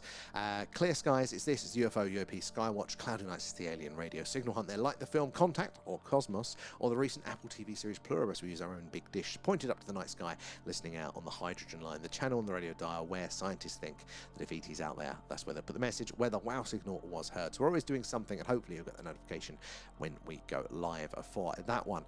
Bouncing back over to the TikTok. Where did we get to? Got to there, didn't we? And what did you make of that woman who said she saw something strange on a plane a while ago? Oh, Thomas, yeah, I saw that. I don't know much details around it. Wasn't it something like about shapeshifters, or somebody wasn't who they meant to be? I mean, I don't know. I'm past the point of being skeptical on most things now. Like, there's not enough for me to have a lot of confidence in it, but honestly, the world just seems to be getting stranger and stranger and stranger and stranger, doesn't it? So, I mean, it's definitely possible there. Lady Danielle and Janie, thank you for the gifts, guys. Appreciate that. Gifts, the subs, the members, all that jazz does go back into the stream there. And Janie, good to see you in there. The meandering photographer, how are you doing? Thank you for the shares, guys. It's the likes, the shares, the tapping away, all of that jazz that helps us reach more and more like-minded people like yourselves. And the more eyes and minds we get on the old phenomena, the more we can all piece this puzzle together there. You never know who's going to come in and what experience they are going to share with us there. That's the one thing that's helped me understand this more and more. But we should be doing tomorrow, guys. I haven't set the time for it, but we're going to do, hopefully before our live stream, whatever it is, we're going to hopefully do another deep dive, so keep an eye out for that, which will be on YouTube and YouTube members and on Patreon there. And if you want to join, if you're not already, there's a link in our bio that gives you the Patreon for free for a month, so you'll be able to check it out and watch all those past ones back. But not only are you supporting the stream, but we all get together and we do these deep dives into documents or whistleblowers accounts, all related to the phenomenon. We go through it if you like this, but we really get into the meat of it. And we're going to be looking at the latest drop of files from the US government there. We're going to be running through them in real time. I haven't properly gone through them myself yet, so we're just going to be going through them all, watching all the videos, the images, maybe skimming through some of the documents for an hour or so before we go live for the main event. So definitely join us for that. If that is your cup of tea, if you haven't looked through them yourself yet, because I'd love to hear your thoughts on there. And so, if you do decide to join, stay as a member or whatever past the free trial, then appreciate that, because it all helps us improve the stream. And in particular, the minute we are saving up to get the show more on location to some of those UFO hotspots. We are eyeing up a Rendlesham Forest at some point in a couple of months there as well. So yeah, do join us for those ones. And Liam there, yeah, Bob Lazar says there was a glow around the craft there, and how radio waves worked with it on S4 test range is beyond me there. They use the radio to talk to the pilot. Yes, and he mentioned that as weird, because this is the thing, if they are using the theorized sort of warp drive, and I think he was confused by this as well, that, they literally bend space and time around it. So light radio waves, they're going to go around. So how would that work? So you should think about doing a live call in, as is making channels very popular. Liam, I did want to do that, actually. I wanted to do like a proper cozy Art Bell style story show, and maybe we'll look into that again. The reason we didn't is because we fell foul of the algorithm, and we went down to about 8 people in, and I thought nobody's going to call in if there's only 8 of us. But we did set it all up, so I'll have to have a look to see that again, but it'd be calling in via Discord or something like that, because I'd love to hear people's accounts with the phenomena and stuff like that. Just got to balance it up with the clear skies, but I would love to that. Keep the lines open in case of ET. Well, this is the thing, we do need to keep eyes on the skies. That is the main one there. You never know when they are going to be clear there. And my neighbour quite caught a lightning ball going down my street during a storm there. And I sent you it to see what do you think. Is it on TikTok? I'll have to check that one out, because that is amazing there. So they do think, don't they, that these balls of plasma, maybe they can be organically created like this, because that was one of the excuses, wasn't it? It was ball lightning. There can be caused organically in the right circumstances, but they do think a lot of them could be sentient life, could be a life form that's been here with us on Earth the whole time and has not been recognised there. And Russ there, did you enjoy Disclosure Day? I did, Russ. I wasn't expecting to like it a lot. I've been mostly excited from this sort of meta point of view of what does it mean, and I was kind of wanting to tear it apart and go, right, what's the messages here, what might El Spielberg know? But actually I did enjoy it as a movie. I don't think it's going to be one that I'm going to buy on DVD and watch again and again and again, but I actually thought it was alright, and I felt like message, without giving any spoilers, I felt like it was, well, for two reasons, right? The fact that we can have this movie now be mainstream, be a blockbuster, be released to the general public, be get commissioned and be of interest, means that the zeitgeist, our culture, is close to that. Because if it was far away from that, nobody would be interested in it. You know, that's how all this sort of stuff, how the arts, why people like arts, because it's only 1 or 2 steps away from where we are talking about those sorts of things. So that is very interesting that we are actually in this point, that we are ready, I think, as a society for disclosure. And I think that's kind of what he's saying with it. He's kind of showing a lot of people, because there is always this pushback, you know, the religions can't handle it, the world will collapse, there'll be civil unrest, and I think there'd be friction. But I don't think there would be anywhere near as much as that. That was a blue flash there. I'm not sure if that was a camera sensor error, but keep an eye out for another one of there. Oh, and the TikTok there, and it's moving along the tree line and the left side of the screen. Oh, oi, oi, that is so cool. I wish I could see something like that with my own eyes in real life there. Thank you for sending that. I will definitely check it out after the stream there. Timing is the, well, that is the thing there, right? The timing, you could not have done it any more perfect, could you there? It does feel a little coordinated. I do feel, at the minute, I haven't looked at the latest file drop, but I do feel a bit let down by that one. I'm a bit concerned, but I'll hold a full judgment until we've gone through it in our deep dive, hopefully tomorrow, for that one. Right, 2 seconds, guys. I've just noticed how bright those bloody grid lines are on the vertical version. I just want to see if I can tweak that whilst I am here. Hold on, where are we?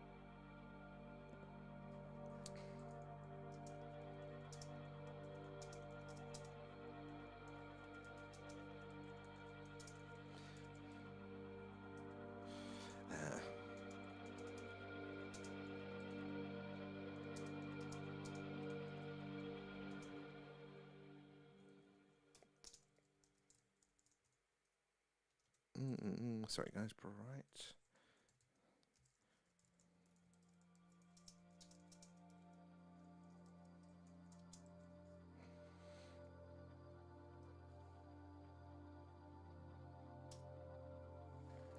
So, let me just tweak that one.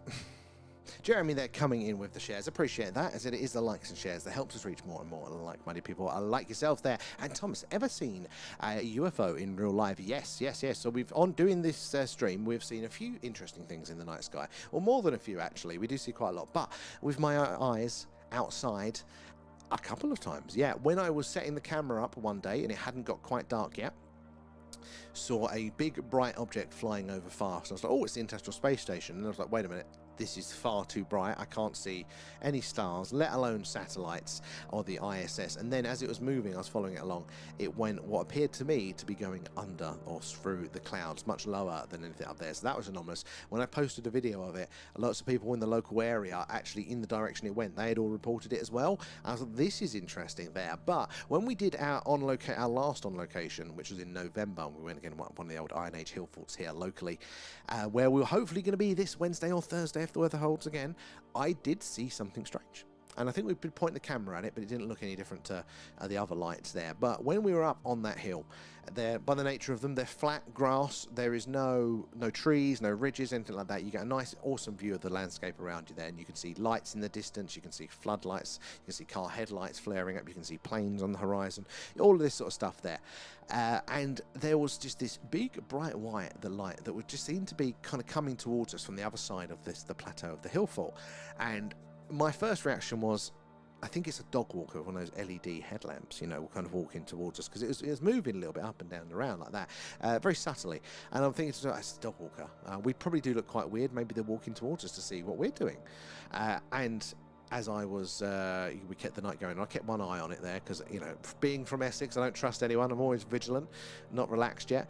And just kept an eye on it, and it, you know, kept moving, appeared to be going close, and then just out. And I was like, oh, okay. Maybe they fell down a hole. Maybe they turned around.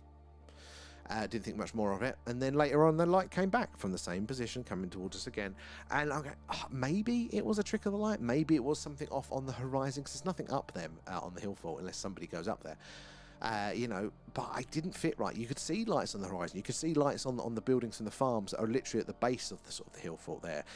So, you know, it didn't fit that I could see there. But that was interesting, anomalous. Now, was it a craft or was it more like one of these orbs or something a little bit more paranormal? We will never know. But we're going up there, hopefully, if the weather holds on... yeah, Wednesday or Thursday. In fact, let me double check what the weather is doing this week. Is it still going to hold? Wednesday's looking a little bit crap, but is Thursday looking any better? Thursday's looking good. Yeah, mainly clear. All right, maybe we'll bump it to Thursday then. So hopefully, yeah, well, you can join us for that one as well.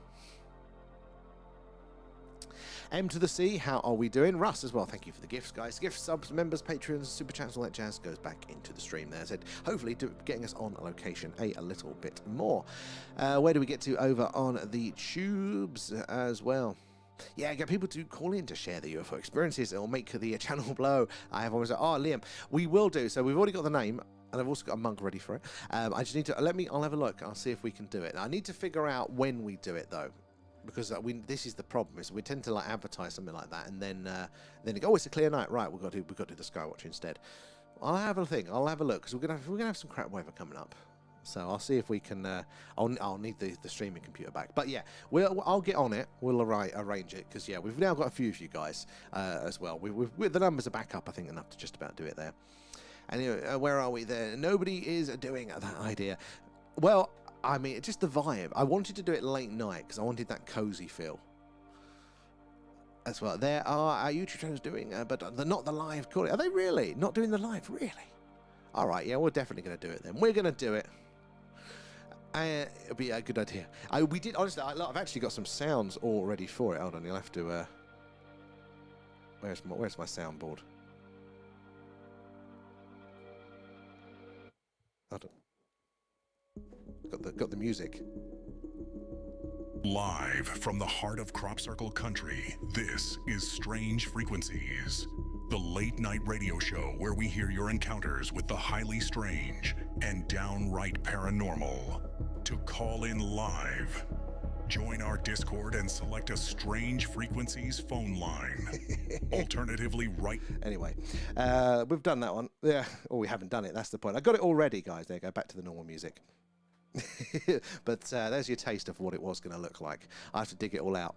I actually got carried away. I got myself a full-on soundboard for doing like eerie background music and sound effects like rain and thunder, because I just thought, that's what I do audio for work. I was like, maybe as people are telling their stories, I could kind of just do the background music and make it really eerie and cool. And then I got distracted with other projects. The mere feeling that it could be a UFO might well prepare us for actual contact. But this is the thing, you know, if we can't conceive of something, then when the reality strikes us, it's going to be literal trauma.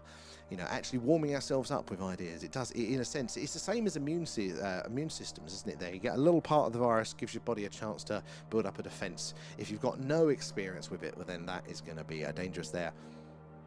Erie's Vaults does the live. Oh, I had to check that one out there. I have to check that one out. Yeah, I'm not quite sure, because the problem is we need enough people in and need enough people staying in. And I don't know if it's, you know, if we'd cycle through without the visuals. That was the technical things. But we can give it a go. Where did we get to there? And Thomas there, if I lived in England, I would join, but I can't there. Oh, well, at some point, you know, maybe travel far. But you could be able to join in for our phones, our phone in at some point. Oh, and I've joined the Discord. Discord link waiting to be accepted. I'm sure Kate is already on it there, but I will just double check. Where are we?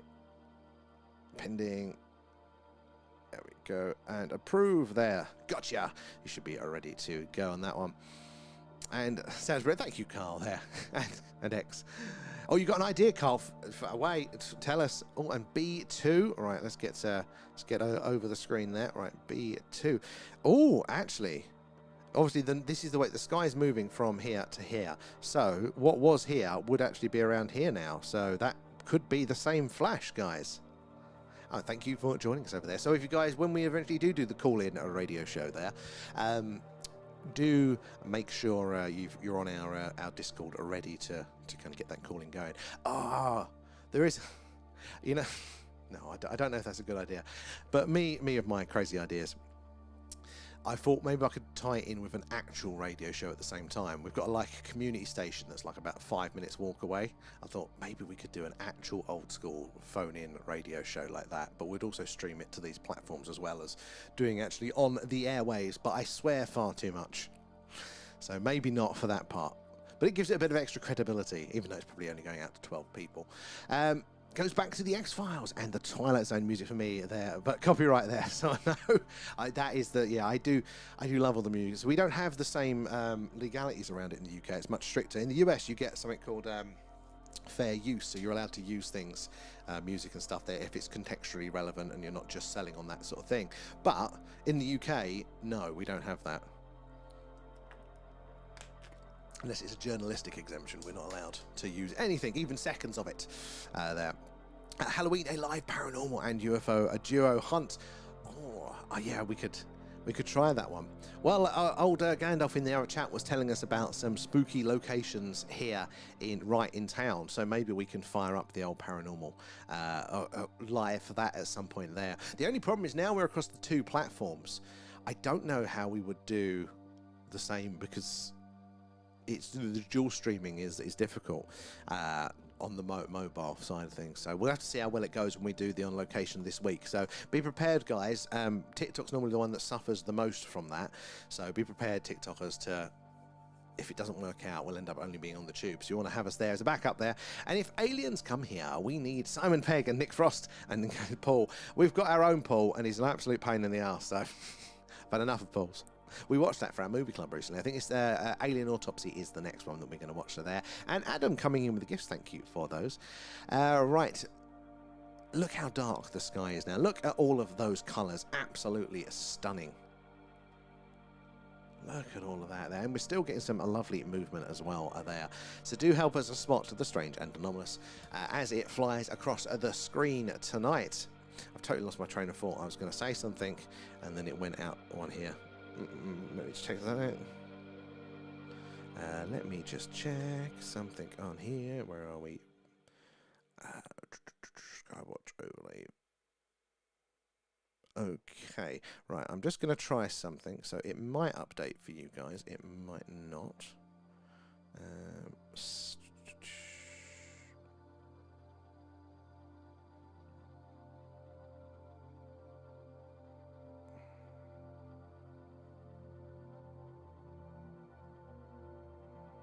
Doesn't seem to be updating.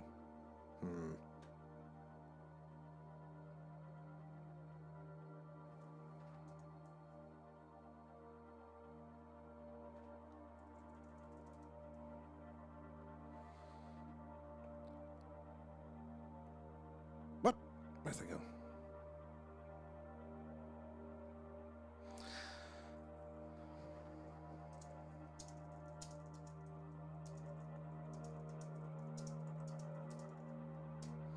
So live editing, I'm trying to get those grids a little bit better, a little bit fainter than they were because they were taking up the whole screen. But now we can't see them at all. Very frustrating. Technical on the fly there. Let's have a look. Is that going to work on that one? Go back into here.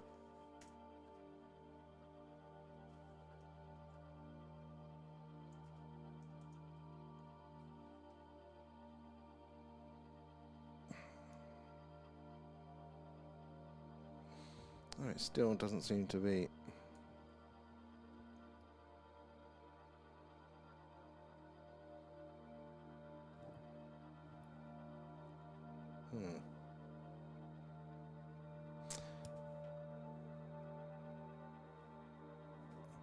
I think that's a TikTok issue that it's not doing it.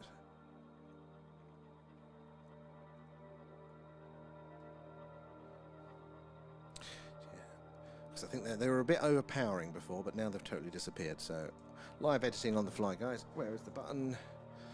And let's try that one again. No, you bloody thing. All right, let's turn the grid off, turn the grid on. I'll come back to it in a second when it's had its... having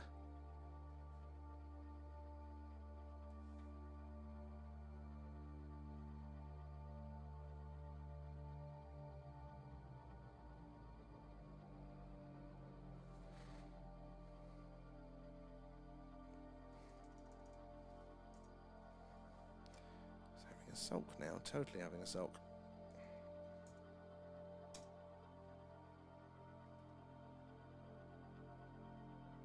Oh well. Alright, let's wait for that to eventually sort itself out. The grid will be back at some point for you guys over on the TikTok. And Stefan there, we are the aliens. Actually, maybe. There is actually a lot of evidence out there that does point towards us, you know, well, life itself not developing here on Earth. In fact, Mars is a strong candidate, but maybe in a more complex sense, not just a bacterial sense or an early, you know, microbial sense. Maybe, you know, we are, you know, from a different planet. Again, you could definitely make an interesting argument for it there.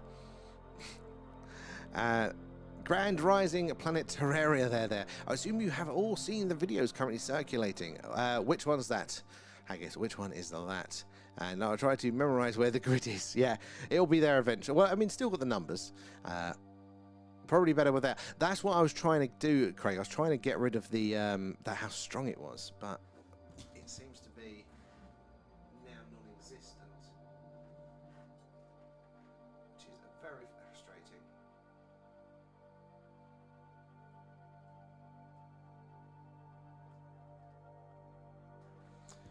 It'll work at some point, because it was a little bit getting in the way. How bright that was. Oh, have you seen it yet? I've seen it. What sort of thing is it? Yeah, tell us more. Tell us more. Where are we? Over on the tube there. And Amanda, that was weird there. One just came in on D3, and it was like it came out of a hole, a small fast, and then shot off through C3. Or did it? If it changed its speed, that is very, very anomalous there, because I definitely missed that when I was playing with the grid.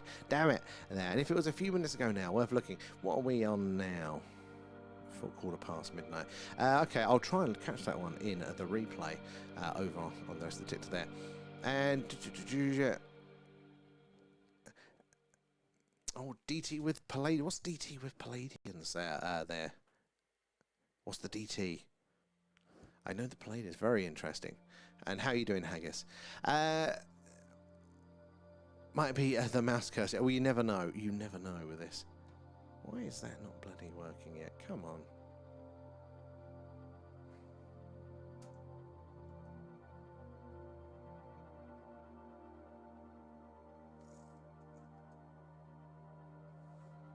It's going to bug me.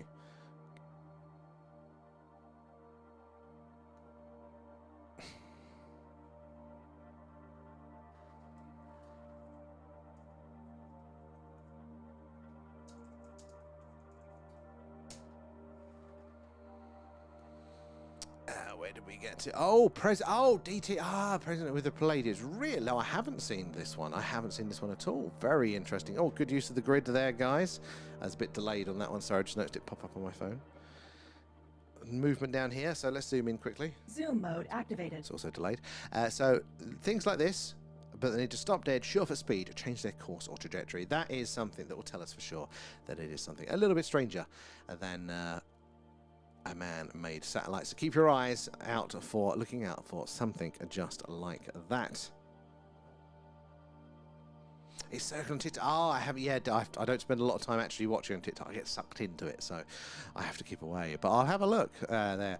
And if you see it or come across it, then it is legit. I'll have a look. I mean, we are in interesting times, aren't we, at the moment? And R4, how are you doing? I only just managed to get on to see if anything strange tonight. We've had a couple. I'm not sure what time we're on till. I mean, it is a Saturday, so we can stay on a bit longer. But I have had a couple. We have, haven't we? We've had the anomalous flashing a couple of times tonight. So that has been reasonably exciting. So I have to get a look there. It's coming planet Terra there. Is that...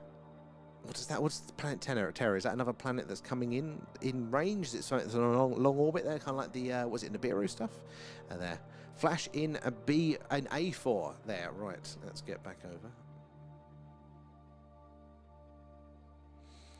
So A4, where are we? Down in here. Ooh. keep your eyes looking out, guys.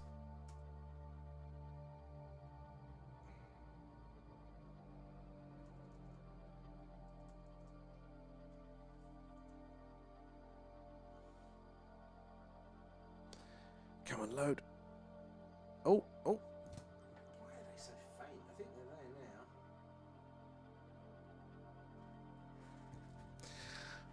now. The grid lines are back, but they are incredibly faint. Where do we get to? Well, I'll tackle that one later.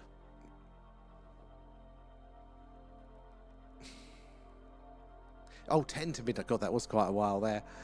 Aliens took over, definitely. It's Alan. I find it amazing how many satellites are up there. Some are glowing bloody, but they really, really are. And honestly, the first time I turned the camera on, got the settings right, there was 14 objects on the screen at any one time. It's absolutely insane how busy the skies are. Just turn up a touch. And again, there are more that we just can't see. They're not in the position to reflect that light back. And in fact, let's wave goodbye to Vega, the beautiful bright purple one. Let's spin this around. Let's see what else is going on in the night sky there. So, hold on to your hats. We're spinning the camera.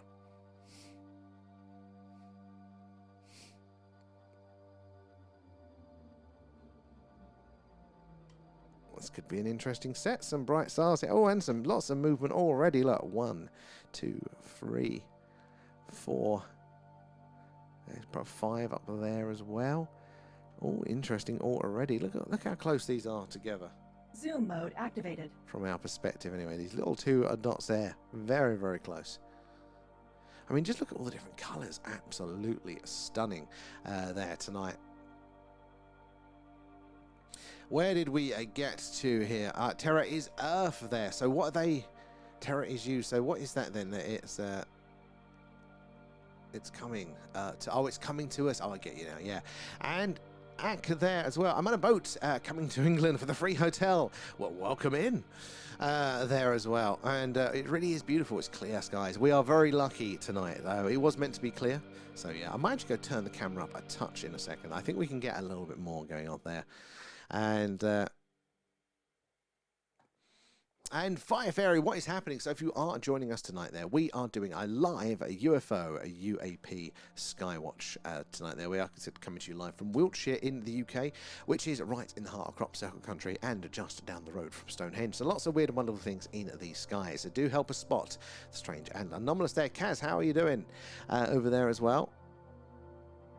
And I guess as well, if you see it, lets it light up there. And so Amal there, what do you think the Pentagon is showing everyone pictures of you? Or why do you think the Pentagon? So I think it's a very interesting take on this. So I think that they're doing it because they have to. I think it's because, like tonight, we're all here together seeing things live. We're just so much better connected now. It's so much harder for them to keep a single narrative, if it is not true, afloat. So I think they are releasing, just as little as they can to kind of stabilize the narrative, but it's just not going to be enough because we can see more and more the old weather balloons and swamp gas is just not going to hold up because just more people are seeing more of what is going on. So I think that's what's going on there. And Banana, thank you for the gift. How are you doing, OG? There. Because the aliens are coming. Maybe they're already here. And how do we even know what they are? It's a good question there, Firefly. Sorry, Fire Fairy. Well, to say what they actually are is very difficult, but we can work in reverse. We can filter certain things out. So we're going to see a lot of these tonight. Zoom mode activated. And as far as we know, these are just some of the many. I think statistically, most of them are going to be just the man-made satellites, the occasional bit of space junk, but they have to follow certain rules. So if we see that, stop dead, shoot off at speed, change its course or trajectory, that will tell us for sure that it is something a lot stranger. They just can't do that. We don't have technology that can just, at that altitude there, sort of stop and fly around willy-nilly. Coloration, flashing can be of interesting, but it's less slam dunk there. Now, it doesn't tell us what it actually is, but once you remove the man-made objects there, the shooting stars as well, what is it? Definitely the unidentified in a UFO there. Control just, I think so. I think so there.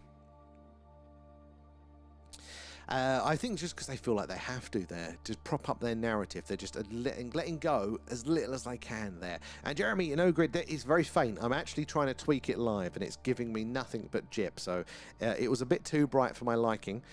So I have been tweaking it, and typically it's gone wrong, so I will get back to tweaking it there. And is it true that the aliens are already on Earth and living amongst us humans? So I don't know the truth, and I don't know if many people do, really. I think it's plausible. We may as well be the aliens ourselves. There's some very interesting arguments around that. I think it's a possibility that we have to hold open, but it's definitely not slam dunk, I don't think, at the minute. But there's variations of it, you know, like, you know, good reports that the aliens that we see could be us from the future. So technically we're all here on Earth, and maybe there is a hybridization angle here. I mean, definitely some of the old religious stuff talks about that. So it could well be there. Has to be slow and gradual. You're right, Haggis, it really does. They've got to warm people up. And I think this is what I was saying about the release that they've had so far, is that, you know, it's not just for us, the people that are interested, that have, you know, heard a lot already. We want to see the pictures of the Roswell bodies, but if they do that, that's a shock for everybody else, and they have to do it at everybody's level and bring us all up in time. I mean, the example with this is if they went boom, here you go, there's the old alien autopsy video, guys, have fun. That will traumatize your bus driver and your doctor, and then you wouldn't get to work and you wouldn't get the medical treatment that you needed. You know, it needs to be done so society doesn't, as much as possible, have a bit of a shit fit. But ultimately, I think we can handle it there. We just got to ease people in slowly there. And a rumple, there's a nun coming down. Well, not at the minute, but keep your eyes peeled there. And Sean, how are you doing? It's a lovely clear night tonight there. See anything cool? Yeah, we've had 2 flashing anomalies tonight. Very interesting ones. Might still be going on, so keep your eyes. Look how busy it is. Absolutely alive there. Everything does wrong. Well, it does. Is where you're looking at right now, where the UAP are commonly seen. Yes, so we are right in the heart of Crop Circle country, and just down the road from Stonehenge. In fact, this little town of Warminster in Wiltshire had a UFO flap here in the 60s and 70s. Now, it's a very interesting one, not only because you don't hear about it these days, but it was one of the most interesting, you know, diverse range. It had everything. It had landings, abductions, missing time, dead animals, lights in the sky. Every part that you could imagine happened here, but also consistently. It wasn't just like, oh, there was one sighting and then 10 years later somebody else saw sightings. No, it was, you could come here every day of the week and have a sighting. In fact, people used to travel internationally, and in doing this we are seeing some strange things. Maybe it's not to the full degree that it was, but it's still very active. They talk about something in the landscape, there's a connection for it there. It's why it's more common here, and it is a weird place, you know. But we can see them because they are so small, but we can't see them. Oh, what was that one, Jeremy? I can't remember what we were talking about. Oh, no good. Yeah, we can't. You're right there with the grid. We can't. I'm trying to zoom it in. Hopefully I'll have a sulk in a second to sort itself out. Hopefully. But why do they hide still? Well, they might not hide. This is the thing. Doing this, we see anomalies, you know, and lots of people, like you guys sharing your experiences, we hear it all the bloody time. So maybe, again, they're not going to be as common as planes in the sky because, you know, we are the dominant species on Earth. I would hope that there's more of our humans. Let's hope there's more human stuff that we're going to see. But if you think of, you know, if they are visitors or if it's this smaller group, we're probably seeing the proportional amount. I mean, I'm sure they can cloak or hide if they wish, but it doesn't seem to me obvious that they are bothering because there's just so many accounts. Like, we don't get to hear a lot of them through the media because of how the media works. But doing this over the last year, hearing all of your accounts, just the range and amount of sightings that are happening all of the time is insane. And this is why we are controlling the pace of disclosure. There can't be all in one. 100% there. And Zeb Bodgy, how are we doing? Thank you for joining us there. Thank you for the follow. Where are you joining us on tonight? And Naomi there, they look so bright tonight. It's a lovely contrast tonight there. In fact, I think we could push the camera a little bit more. It's a little bit darker over these patch of skies. Let's just turn that up a touch, not too much. There. And he has a no theatre there. Can't watch the closure. I actually saw it today, though. I did today. I actually had to go out of town, but I did see it, and I did actually like it. But we don't. We have a theatre, we don't have a cinema, and they would be seen if they wanted to be seen there. They can use technology and making them invisible. I think if they've got the technology to get here over these vast distances, then yeah, they probably could. But I mean, the amount of sightings and experiences there are, I don't think they are bothering. I just don't think there's obviously as many as there are as human craft there. There only needs to be, well, that is the point. It only needs to be one to prove it there. And when was the last time you saw a UFO? So, hold on. Towards the end / the beginning of the year, we had a few independent sightings there. Tonight, we have seen some unidentified things, but they're not as slam dunk. We've seen some anomalous flashing, which is unlikely to be space junk or man-made satellites, but it's not quite clear. It's still in the realms of it could possibly be that, but it's still very anomalous. They have to follow certain rules, and when you see variations on that, it does get interesting. But taking it to the next level is very, very difficult there. It's called the cloaking tech, which I'm sure they could do there. And what is being seen? Well, what is there? They're currently cloaking in orbit. They may be. And Brittany, there, have you thought about getting a light to flash back to them? I have, Brittany. I have, and we are hopefully going to be doing a bit of that when we do our next on location, which is going to hopefully be Wednesday or Thursday this week. We can go up on the old Iron Age hill forts and bring you guys with us for the live stream there. Hopefully, if all goes to plan. Seems that we need to make things clearer, possibly, and the aliens probably to get abductions. Maybe this is the thing, like, you know, people, we don't know what their motives are. You know, maybe they're kind of like, you know, how we take wild animals in, you know, take them to the vets, tag them, and then release them. Maybe it's for our benefit that we're being abducted, but how would we know? The Galactic Federation, well, there's an element of plausibility to that, right? Let's go back to the tubes. Where did we get to? We watch from 10 to midnight until you find it there. Oh, I can't watch the whole bloody thing again. And Denise, how are you doing? Good to see you in there. Red Flash, good spotting there, Amanda. And just flown back from Krakow there, and did see strange things though. Oh, Denise, you've got to tell us what did you see that was strange? I like the sound of that. And if alien intelligent life exists and was, say, 1,000 years ahead of us in technology, that would be a massive difference. But then imagine if they are 1 million. Well, we probably couldn't. This is the thing. It's like we need to be able to reference. This is how the human mind works. When we're seeing something, we need to understand it through what we already know. We find it very difficult to process raw reality if we have no connection to it. Like imagine, you know, a caveman and you're trying to explain what a mobile phone is to them. You can't give any examples, you can't bridge that gap, and that would be the same thing. They wouldn't be able to perceive it, and the further away they are, that is what it's going to, oh, nice shooting star there. That is what it's going to be like for us back down here.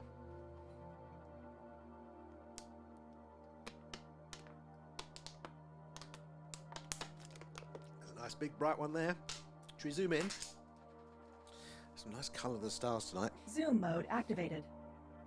Remember, we need to see it stop dead, shoot off at speed, change its course or trajectory there.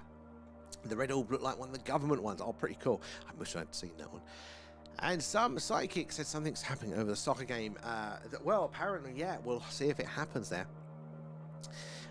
Well, until I've seen it, I'm one of these awkward people, Haggis, that I need to see it myself until I will believe it. But I'm open to these things. But I've had many an infuriating conversation with my boss pulling his hair out because I insist on redoing things that everybody else has done just so I can learn the lessons myself. So until then, we get a plausible. But you never know. Again, I'm just a guy sitting in the green room. I've not got any special experience or knowledge there. So just because I don't believe is not necessarily, or not there yet, I should say, with certain things.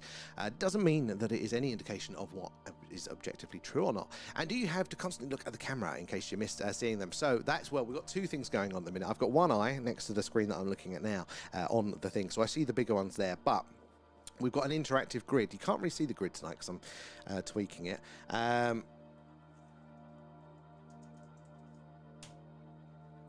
Trying to tweak it, get it, bring it back. So if you guys call out your the letters and numbers of anything interesting, then the mods can highlight the interactive grid, which I will see no matter where I am, distracted by all of these things. Where did we get to there? And UFO, how you doing? What camera do you use? It's a Sony A7, I think, or something like that. It's the lens, though. The lens is the trick. Let's in, got to let in enough light with it there. And Sean, no connection there. So Soul versus Soul Us Evander, there is already one now. And as it Duncan, and thank you for the follow. Where are you joining us from tonight there? And see you very soon there. Patience in all good time. That is one thing I'm also terrible at there. But you may be right. It does feel like, doesn't it, that we are in a time where it just feels like it's ramping up to a crescendo. There we go. Something like that. It feels like something is going to happen. It does feel like a very different time in the nature of the phenomena. And we have, you have every right to learn. That is the thing, isn't it? We have to be open to learning. Like, what we know, I think, even as humans, generally as a species, is going to be less than 1%, isn't it, of what actual object reality is. And as individuals, it's going to be only a fraction of that. We have to be open to a lot more things. I think we're not mostly there. And so skepticism from humans seeing is believing. It's not necessarily seeing, but it is the having some sort of understanding and knowledge structure. I see it's like a tree. You know, you've got your trunk, your branches, you know, your stems, your twigs, and then your leaves. And all of these individual bits of knowledge are like leaves, but you can't have a leaf on a trunk. You can't have a leaf, you know, on a branch. You have to have right at the stem. So you need all the connecting structures that this exists first. You know, the other things to believe. You know, like if you've never even heard of aliens, and somebody goes, "There's aliens." You go, "What's an alien?" Well, something off planet. What do you mean something? There's other planets? You know, you need to know that planets are real. You need to know that life is possible elsewhere and all the stuff like that. Having those knowledge structures in place there. And ammonia there. Do you think the America says the truth about the UAP fires? I don't think it's a yes or no. I think it's a percentage.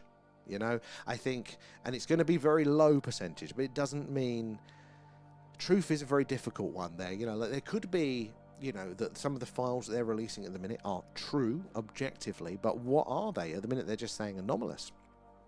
I'd always be, you know, you always want to be careful with what anybody's saying. There's normally a motive there, but do I think aliens are real? Yes. Do I think they're visiting us? Quite a lot there, chance there. But, you know, is it likely to be true, even by their best assessment? You know, like, have they got it right? Have they got a right assessment of the situation?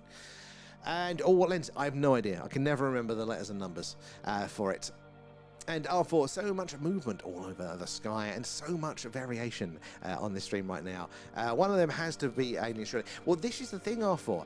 There is so much going on there, so much variation and all that as well, that, you know, surely that one of them is going to be. We just can't say for definite. Now, I mean, we are defaulting until they do that anomalous movement that tells us for sure that they are not man-made, because man-made objects cannot just stop dead, shoot off at speed, change their course or trajectory, as we're defaulting to satellites. But what we're observing tonight, this movement, this flashing, has still been observed before man had satellites up there in space. So it's not a definite, is it, that it is necessarily man-made, statistically mostly, but not definite in any individual case. In fact, you know, look, ET flying around up there from A to B is probably going to look very similar. Look, there's nothing to avoid up there. They can travel in a straight line just like these objects. Look at the difference in coloration here as well. Look. You know, they're going to most of the time be traveling in a straight line. Why would ET do his little zigzag, you know, if he's going from A to B? They're going to reflect that sun's light back just down like the satellites there. And where are we? Let's have a look. Could be put down to the St. Michael and Mary ley lines crossing over the country, and one coming up. Or you never know. There is something, especially with the ley lines. There is something about this county, and maybe even about this town as a hotbed for the activity. There'll be something for it. There'll be some reason why here. Something that always with the crop circle stuff is like, why is it just here in Wiltshire? Not just, you do get them elsewhere, but mostly here. What is that reason? There'll be a reason for it there. You must be very strongly rooted. I like that analogy for the tree. And science field will catch up eventually. That's a good way of thinking of it, Haggerstead. Look, science is a fantastic tool, but it tends to think the reverse. You know, it thinks that it knows most stuff, and it's going to then just figure out the last few bits. But it's the reverse. Science knows a few bits, and in principle, if it puts in the time, can know the rest of it. But you know, it doesn't have. It's got a little bit of an ego on it, I think, there. But it can, in theory, if they put in the time and the effort and the money. Look how bright that one is. Then it could get there. And the third Pentagon release is pretty disappointing. I haven't gone into it yet. We're going to be doing that one in a deep dive, hopefully tomorrow night there. But yeah, on the surface, does look a little bit disappointing. And nothing is all right when it was to the destination, destruction of all. When it wants the destruction of all. The opening ceremony of FIFA was beautiful, and it will make us believers. Strange question. When you get the eyewitness accounts there, or UFOs have a navigational lights or other lights there. So interesting one, Barry, there. assuming do all universe. So there's normally an element of light, but it's not an individual light necessarily. So most common sightings are these lights in the sky, but it's not. Most of the time there isn't flashing, and there isn't a distinguishable light like an aircraft would have a navigation beacon or light, or the port and starboard lights. They do happen, but most of the sightings are weird singular colours flying around doing strange sorts of behaviour, and being silent. That would be the most one. You do get people reporting individual lights on some craft and colours there, but it's not actually that common. Get people chased off another. Yeah, they could be part of a distraction. And why would they need them in space? Well, so this is an interesting point. They definitely wouldn't need them in space. But like how we're seeing all of this movement tonight, this is the sun's light being reflected off of what we can assume are man-made objects, satellites and things there. So just like them, they will be bouncing that light back from the sun. So we'd see them in that sort of passive sense.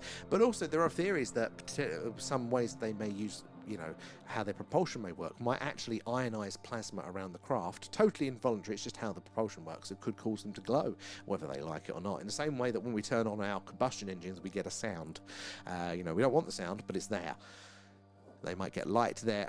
And yes, meeting the next tonight there, so what will the people believe there? And R4, I saw a video in the latest batch of files that I think is supposed to be the weather balloon over Lake Huron in 2023. Oh, you have to let us know which one that one was, and we can make people believe and then know for themselves. Space is away from everything.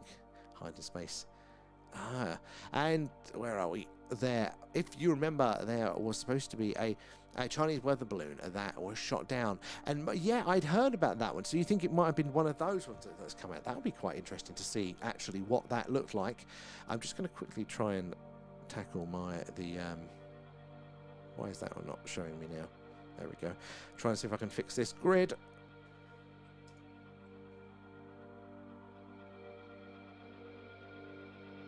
Come on, grid.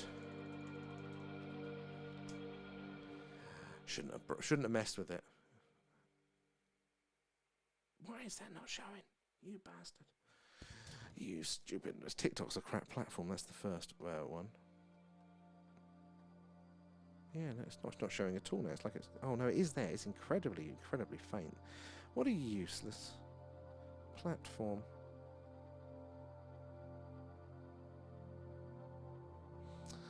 Well, I'll have to fix it when we are off the stream. And everything, and I'd hide his face there. No, I done that one there. So it adds up on the surface, I get maybe. I mean, the second drop I was interested in, but the third one, what I've seen a little bit at the top, I haven't been impressed by. But remember, members and Patreons, you'll be able to join us for that deep dive as well there. And if they are here to help there, why would they want everything destroyed? What would their motives be? If we look back to the interaction that may have been reported there, it doesn't, they haven't invaded yet. So what are they waiting for? But they also haven't stopped us from doing silly things fully. Maybe, I think the best fit for the answer, and there's going to be, I think, lots of individual things going on, but for most of it, I think it'd possibly be the us from the future makes the most sense. Maybe, they're not here to meddle. Maybe make sure we don't destroy ourselves so then they can exist in the future. But maybe they're interested in our genetics, and that would be why they're doing the abductions and stuff like that there. Where are we? Right, let me bounce back over to the tubes. Where did I get to?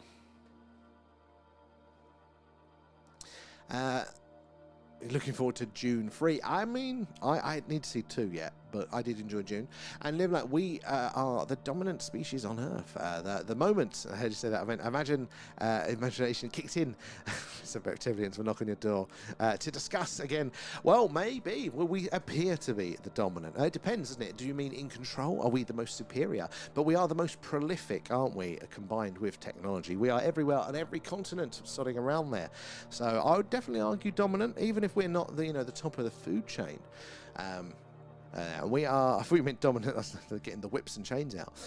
We are just gourmet meat in an expensive alien deli. Well, that could be the answer. Maybe they're factory farming us. And I'm hoping I'm not very tasty then. I'll add extra garlic to my meals. I mean, I'm a smoker, so, you know, I don't get bitten by gnats. So maybe that's the same rule. Maybe the aliens aren't interested for that reason there.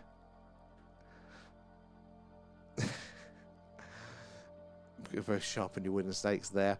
And Rich there, anyone looking for a good documentary, contact In the Woods there, Jonathan. Oh, that's a good shooting star.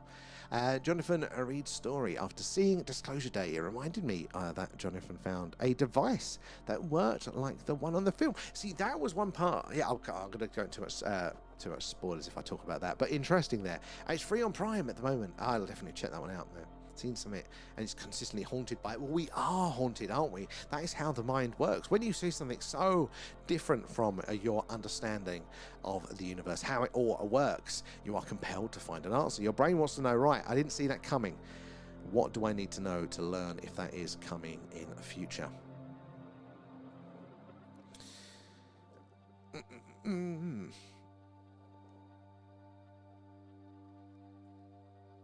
Where are we?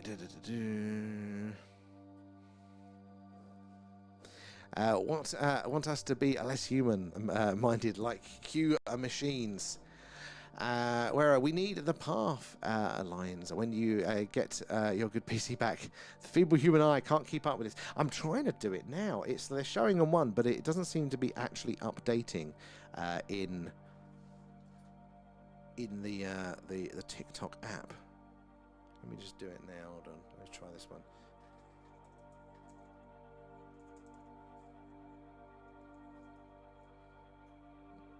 Just see if it is coming through. When it wants to load. Trying to fix those bloody grids. They were too green for me earlier, so I meddled. Come on. Bloody go to the page. There we go. Yeah, right, they're coming through there. That should be more than clear enough. So why is TikTok being a dick about it? Right, hold on.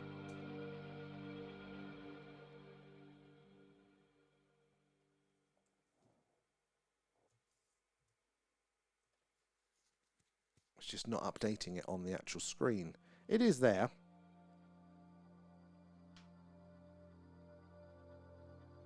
Turn it off, turn it on. Nope, it's not having it.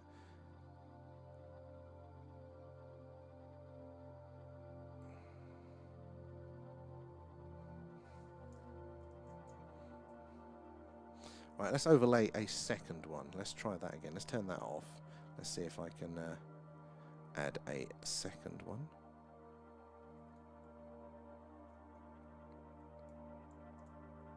Oh, you bastard.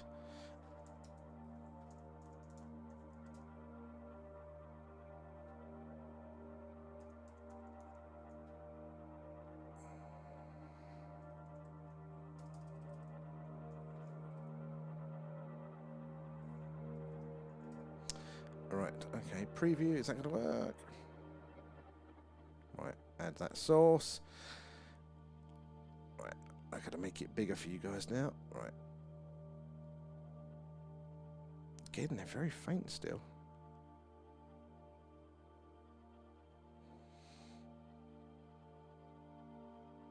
But at least they're there.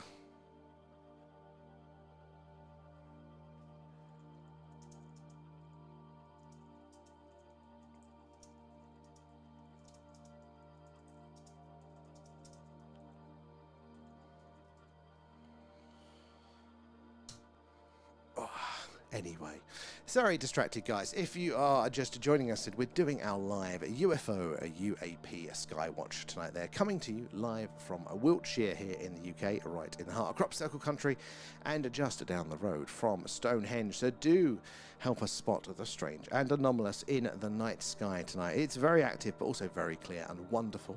So yeah, let us know what you spot, and we'll zoom in on the good stuff there.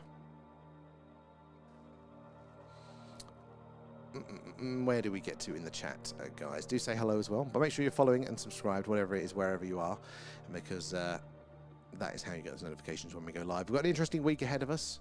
Should be on location live. Where are we? Are you there, Sean? The Fear is superior. And Are aliens the gods we have been seeing throughout history? Is God an alien? You never know. Well, I like that. I mean, little g God, you know, maybe not the overall big G God, if there is one, but definitely I think, you know, are they what we were interpreting as gods? Could very, very well be. But are they actually gods, or are they just, you know, more advanced than us? I'm interested very much by that there. We are controlling by an algorithm there. The veil is lifted. Well, definitely with the algorithm there. And FGAU there. Been any shooting stars there? Need to wish a one for Scotland tonight. We have had quite a few tonight, actually. We've had 3. So keep your eyes peeled and we might get another one there. Haunted by the vow, and you'll ever see it coming. Like, very poetic there. And where are we? Any minutes? We've had a couple of interesting ones tonight there. We've had a couple of anomalous flashing objects there, so hopefully things are going to continue to be just as active for tonight. So keep your eyes peeled there. Thank you for the follow. Where are you joining us from tonight there? As you know, the truth only. And unbelievable, we're in between all of this. At the minute, yeah, like the world that we're living in at the second, what a time. What a time. This is not like in the 90s, guys. We are getting so much information all of the damn time there. Is that Ernest as well there? Ernsty as well. Thank you for the follow there. And Lou as well, where you join us from that. And what's that one? You want to get the pickle dance there? What's that? You promised to set a machine free. We've gone off subject here, Sean. I'm not really sure. I'm not following now. But the pickle dance, I can't do it on the here anymore, sadly. Where are we over on the tubes? Let's have a look there. Oh, it's free on Prime at the moment there, so you can definitely see the guy. I'm going to check that one out there. And, okay, Star Trek here. Not intervening due to the Prime Directive there. I bloody hated that. Maybe that is the thing, but then it's still maybe abducting us as well. Good spot there, Amanda, for the shooting stars there. And you are the shooter queen. I keep missing them. And Simonzi there, but why would we come back if we haven't destroyed ourselves, you know? Besides, I thought the time travel was pretty much impossible. Back to the Future Part 2.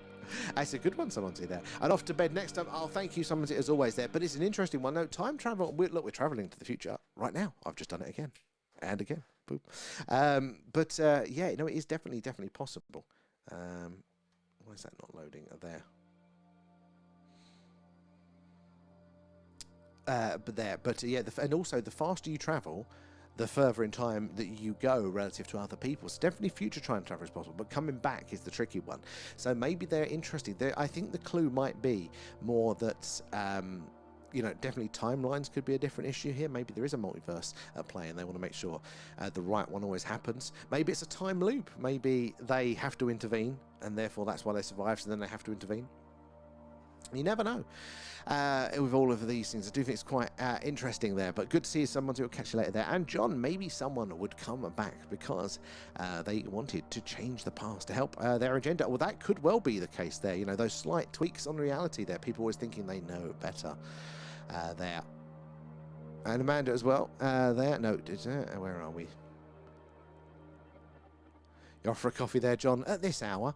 Where did we get to over on the TikToks there? So about an hour ago I saw 2 extremely bright lights in the sky, one above the other there. Oh, I like that one there. I downloaded the Skygazer app to see what they are and they completely disappeared. Weirdest thing ever. Oh, so what was their movement like? Because this is the real slam dunk. If we want to write off satellites, and this is the difficult bit.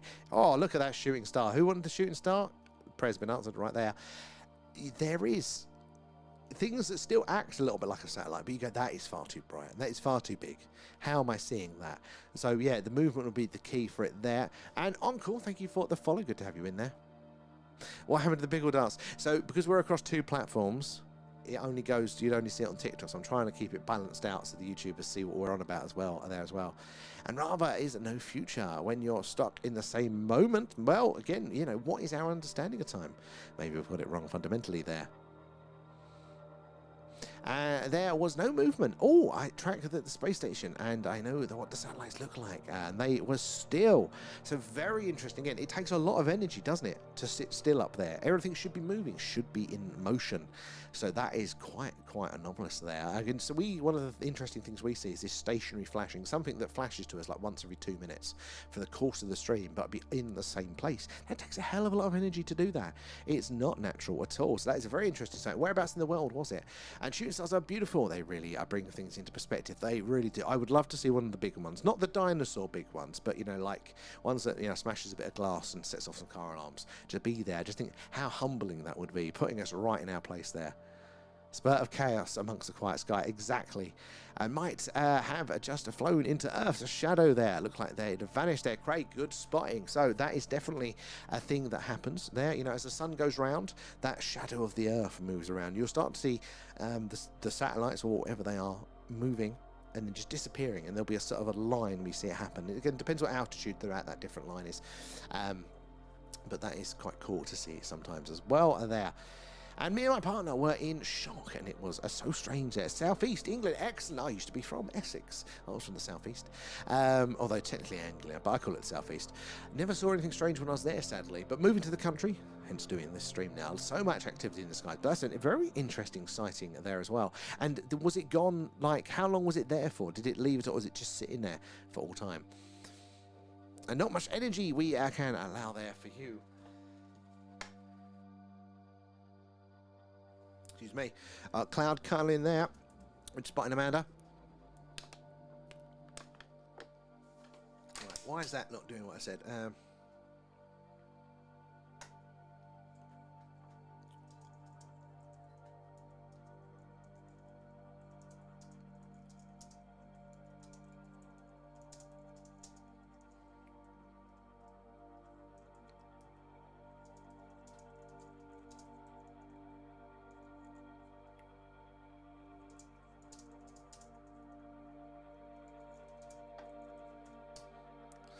Trying to just get this grid to be a little bit better, to play a little bit more ball tonight there, because I can't see it at all.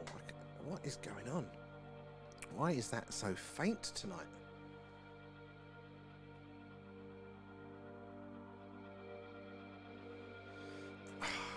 It was too thick. Now it's non-existent for you guys. You can see it on the TikTok, sorry, on the tubes, but not on the.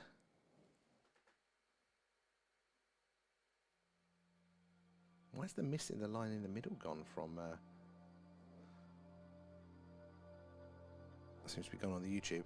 Where are we? Luke. Where's it gone? Where's it gone? I'm trying to update that.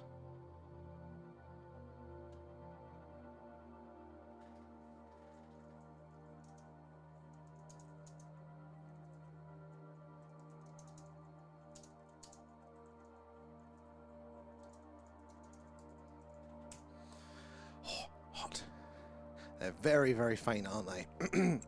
I'll get them back. Where are we? Oh, you can see. Oh, you can see it now a bit there, Carl.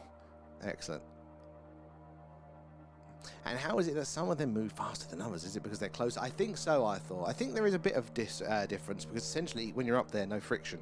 If you start yourself off a bit faster, you'll just stay faster. But roughly, it is, if they're doing the same speed like that, from us down here, a bigger orbit further out, it's going to look like they're going slower. Closer's going to look faster.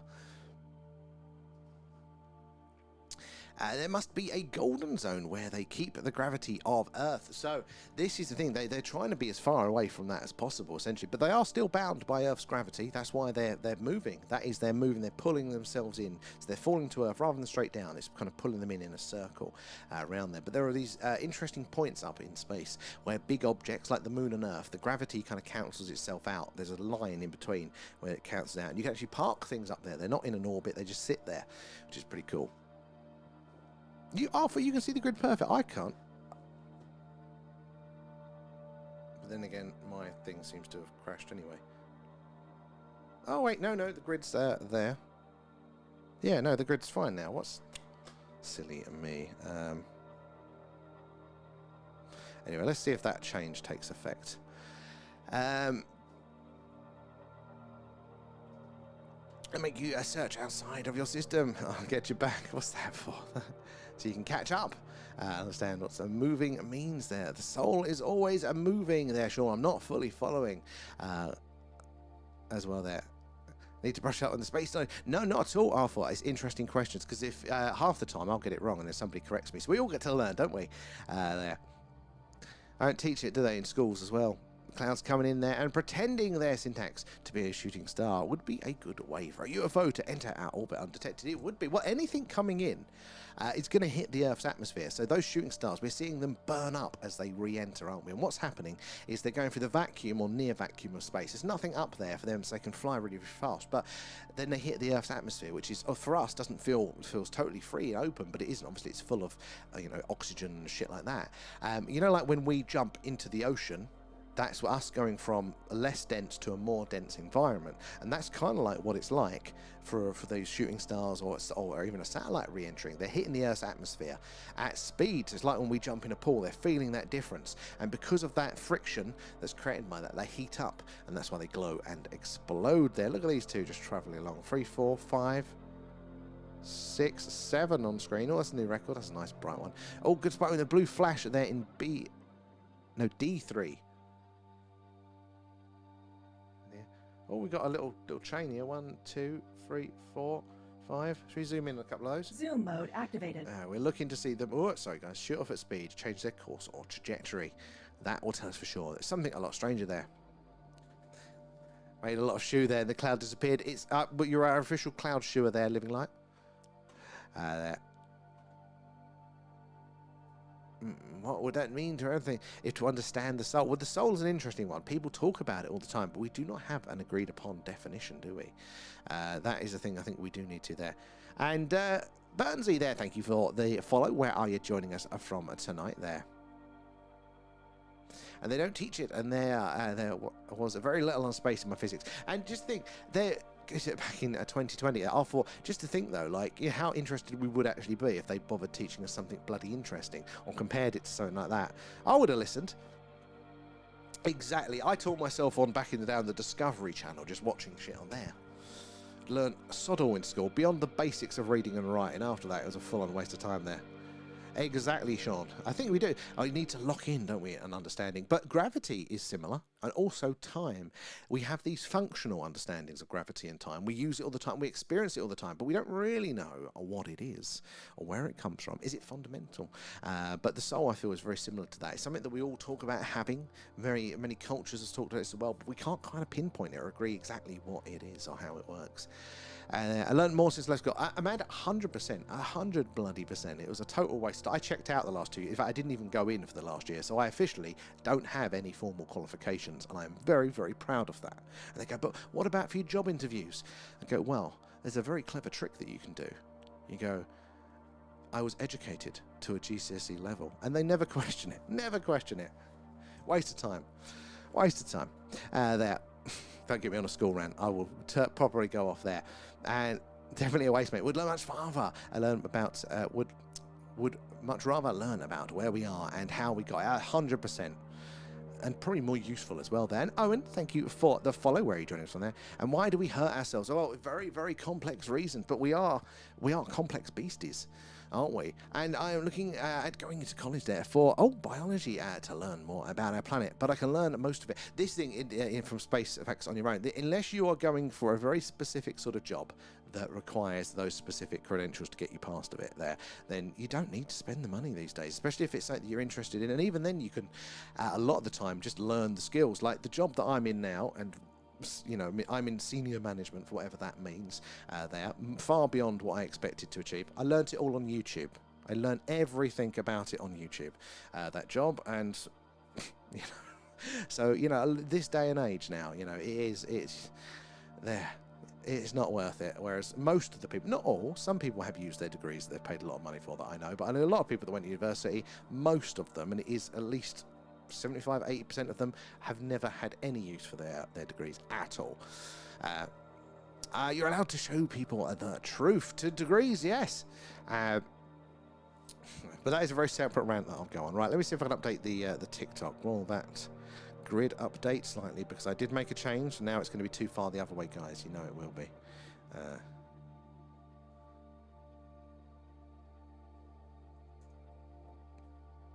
Come on. Right, so it's detected the change, but it hasn't done the change. double the grid. No. Oh, sod the bloody thing. Why's the middle line gone on... It's gone very faint on the...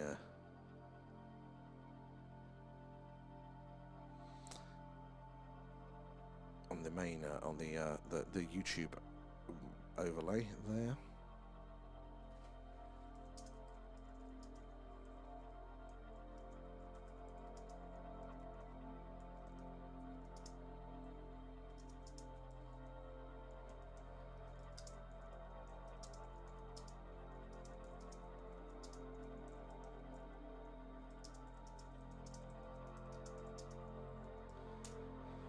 Anyway, sorry, getting distracted by working on all these. Oh, look, there we go. There's a plane for you. Zoom mode activated. Don't know what plane it is. Somebody get a flight radar up. So this is how we can tell that things are different there. You can just about see the jet stream on that one. You can see the flashing of the strobes. Much different, isn't it? Much different. Normally you can actually see the wing silhouette. Maybe it's quite dark tonight, but compared to that one. So this is when I bring up flight radar, and there's no planes in the area. And you're, it was a flashing UFO. Right, no, that is... Oh, Atlanta to Liege. Arriving in 41 minutes there. Challenge Airlines. It's a 747, is it? No? Yeah, 747. There we go. That's what that one bastard was. So where did we get to in that one? Oh, good spotting there, Living Light and Amanda. We did catch up just in time. Where is the... where do we get to in the chat over on the TikToks there? And Sarah there, thank you for the follow. Where are you joining us from tonight? Sean, you're allowed to show people the truth. The soul is energy, and you can't destroy energy, only change it, and that's why we have ghosts. So I really feel that that's like the direction to be looking in there. You know, we know energy, as far as our understanding of physics, there can only be conserved, it can only be transferred into other forms of energy, heat to light and things like that. So maybe it is that bit that does transcend us. In that sense, is that core layer, and would make sense of why there are other things going on there, and that's why if you put your mind to it, all the knowledge is out there on the internet to learn there what you want to do. It really is. It blows my mind though that a lot of people, and I don't think people in the chat here are going to be this type, because I think if we're all interested in the same things, we've probably got a similar structure of how our minds work. That's why we're curious. But there's a lot of people out there that just, they don't know how to do anything for themselves. Like, they don't know how to look, they don't know how to find something, don't know how to develop a hobby. They don't know how to go. I've had people, out of work, and they just sit there going, "There's no jobs listed." Go, yeah. Think about a different career then. What? The people just beyond what is served up. Well, I've got to go to school because that's what they say. I've got to go to university. They'll just pick from the courses. Like, do you want to go to university? What are you going to do with that? I don't know. They're just following the status quo with these things. But I think if we're all in here, we're all probably a little bit more curious. We had the problem of not knowing which ones to pick out of the many, and learning everything from us there. And it's not much, but we love to hurt each other. We learn and understand and recover to be one away there. And Ben, where are you joining us from? Thank you for the follow there. And Kika there, hi from Portugal. Very good to have you in. What are the sightings like in Portugal? Have you got any local events there? Because we don't get to hear about a lot of these ones. So I think when people join in, especially internationally, I'd love to hear of everybody's accounts there from where they are locally, things we wouldn't otherwise get to hear. Peter Steele's moving to Argentina. I did hear something on that one. There only be souls. Yeah, and learn all my hobbies and skills off TikTok there and YouTube. I mean, but this is the thing nowadays, the information you can get there. The first skill is just learning how to search to then find these things, isn't it? But once you've got that, you're off. You can figure it all out. God, I mean, there's no excuse with AI these days as well. Oh my God, they're underwater there. But this is the thing. Why wasting your time? This is the thing. Look, I agree that there's a lot of interesting activity out there in the water, but why does it have to be just one thing? It doesn't make sense to me that it'd be one thing. Why do we go, we've heard one good theory and then that's it? No. Of course, water is going to be active. It's one of the largest parts of our planet, and it's a good place to hide away from us there. Maybe there is even like a, what they call it, a pre-diluvian species or a human civilization there that kind of took refuge in the seas. Maybe. But why is it just going to be one thing? It's like, it's not just going to be one alien, is it? If there is extra life out there, there's going to be more than one. So whenever we get like a very broad sweeping statement, I'm always very, very skeptical. Not that it can't be a component of the phenomena, but why is it going to be all there? You know, it's not just one alien, it's not just good aliens, it's not just going to be bad aliens. In fact, the more we look to what we do know, and it is very little what we do know, but to experience here on Earth and to the wider universe, diversity is key. There's a little bit of bloody everything going on there. And where are we? It's a challenge to fly with them. Trying to get your baggage stowed. Exactly. And Amanda there, the first plane I've seen there. I got my hopes on. Then I did the first time. The planes are quite rare for this part of the sky. Look how orange that one is. There. Do you ever see a red slit open and a UFO come out of it there? I used to watch the sky and see them. My wonder what that sounds brilliant. We haven't seen that one. I would love to see something like that, because that's 100% bloody anomalous there. But oceans and mountains, you're quite right with the mountains there. A lot of history with that as well. And is this footage from your own telescope? Yes, so it's basically, this is live. This is in my garden. We're coming to you live from Wiltshire in the UK, which is right in the heart of crop circle country, just down the road from Stonehenge. And syntax, if they can fold space, then distance doesn't matter. This thing, distance and mass just doesn't matter to them there. It opens up all sorts of other things there as well. I love you there, and thank you for changing the beliefs to our better there. We will not be denied there, and thank you, Sean, for your interesting conversation there tonight. And it's ridiculous now you could get it to plan your whole life if you wanted. I mean, depends how good it is. I mean, I'm in two minds. I feel kind of like with AI as I do about the government there. On one hand, I think they're keeping this all a secret and they're very shifty bastards. On the other hand, I think they're so incompetent they couldn't operate a piss up in a brewery. And I'm like this with AI. I go, the amount of things that you can do with it, my mind is blown. This is amazing. But then you just get some really silly mistakes from it, and you're just like, really?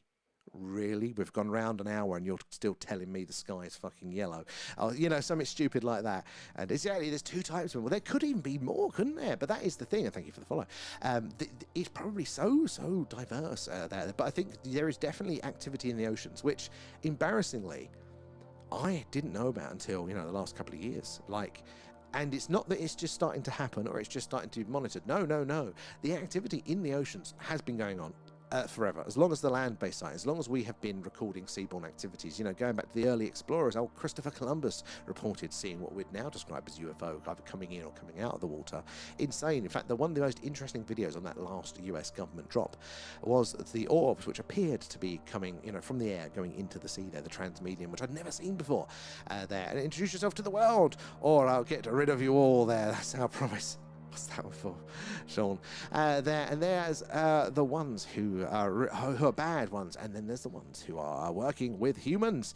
I mean, it's going to be so complicated. I think there are ones that are going to have similar priorities to us, and ones that probably aren't there, and all sorts of variations in between. Like we are just starting to now get the technology to look at the planets around all of these other stars that we're seeing tonight. And as we're looking, we are seeing planets around them, but we're also starting to be able to detect that gases in their atmospheres. It's not high confidence yet, but what they are seeing is biosignatures, signs of life around so many of these planets around these other stars. So life is going to be abundant, and if it's abundant, there are going to be complex life, there's going to be civilization. It's just a numbers game there. Where are we? Down here.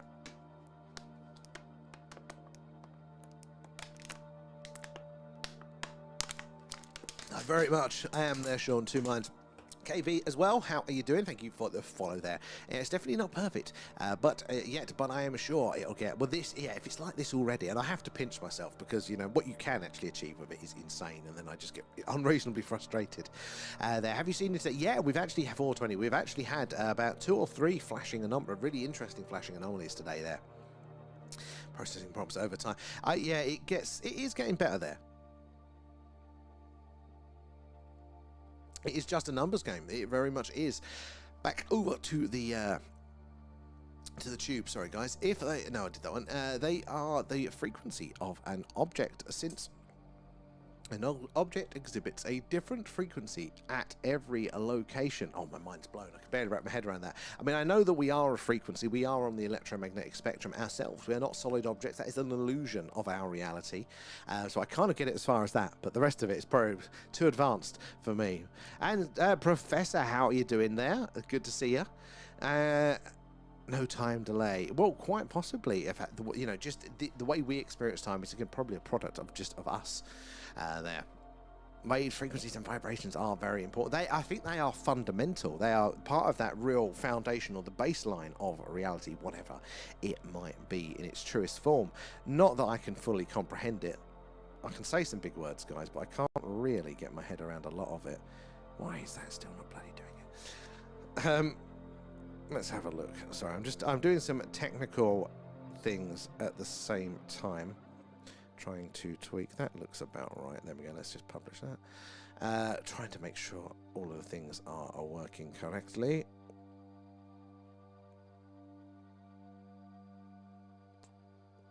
Well, there. Okay, that's changed everything.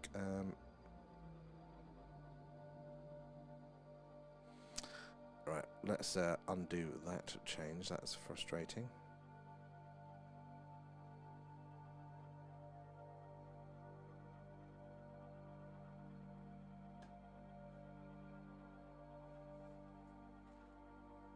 Why is that?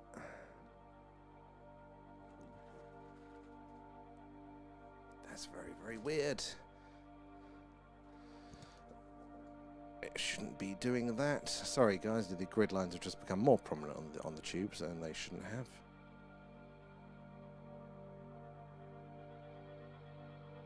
Now, why is that doing that now? Sorry, technical difficulties. Please stand by.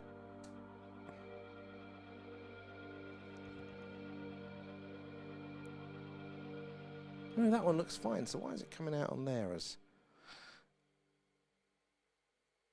very, very weird?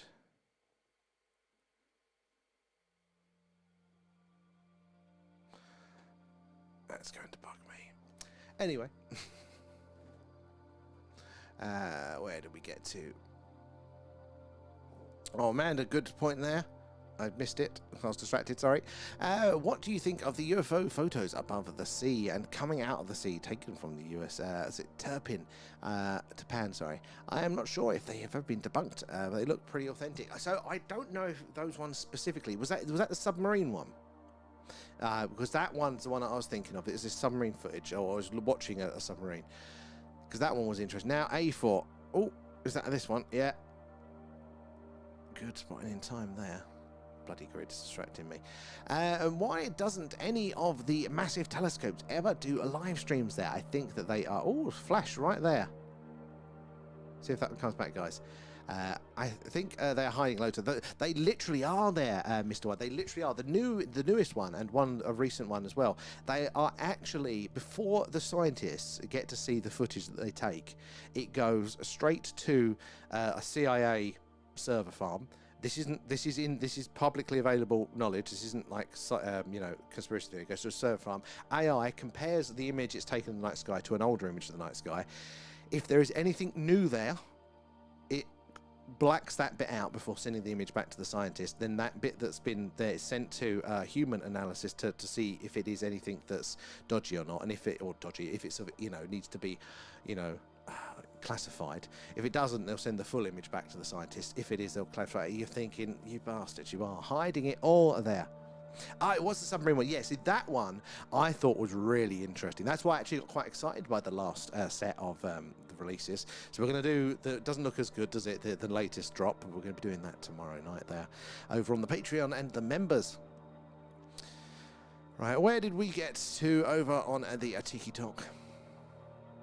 And I'll have to get off. Oh, no worries. We're going to be coming off in a second anyway there. But hopefully we'll see you again for another Skywatch tomorrow. Hopefully. I wonder what the weather is doing for that. We'll see you then. And all disappeared. And I didn't see that one earlier there. How you doing, Mark? Good to see you. How have you been? Sean, with the soccer, they hide under where? Oh, that's a bright one. Look at that. Zoom mode activated. Right, I think I'm actually going to wind it up there. Oh, good spotting, base man. Is that one, A3? Yes, that's the one. I think that's a warm pixel, that one. We've got some clouds coming in. Oh, another more movement down here. Yeah, I'm going to come off for now so I don't disturb my sleep too much.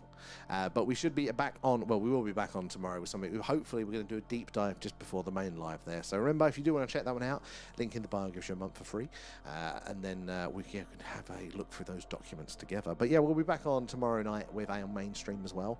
So do join us for those ones, guys. Make sure you're following or subscribed, whatever it is, wherever you are. But yeah, we're going to come off for now. But thank you so much for hanging out with us, for sharing your knowledge there and your ideas, your theories, your experiences too, asking your awesome questions. I do appreciate you all there. And this is the only live footage I can find on YouTube. Surely there should be thousands of streams. You think I've seen a couple of like shooting star skywatches, but there's nothing I've seen for the. Oh no, tell a lie. There was one other I did see once doing a. But yeah, it's not as common as you'd expect for the old UFO stuff there. But I will check the footage for the red anomaly. I'll have a look there. So I'll catch you guys tomorrow, and yeah, see you then. Bye bye, guys.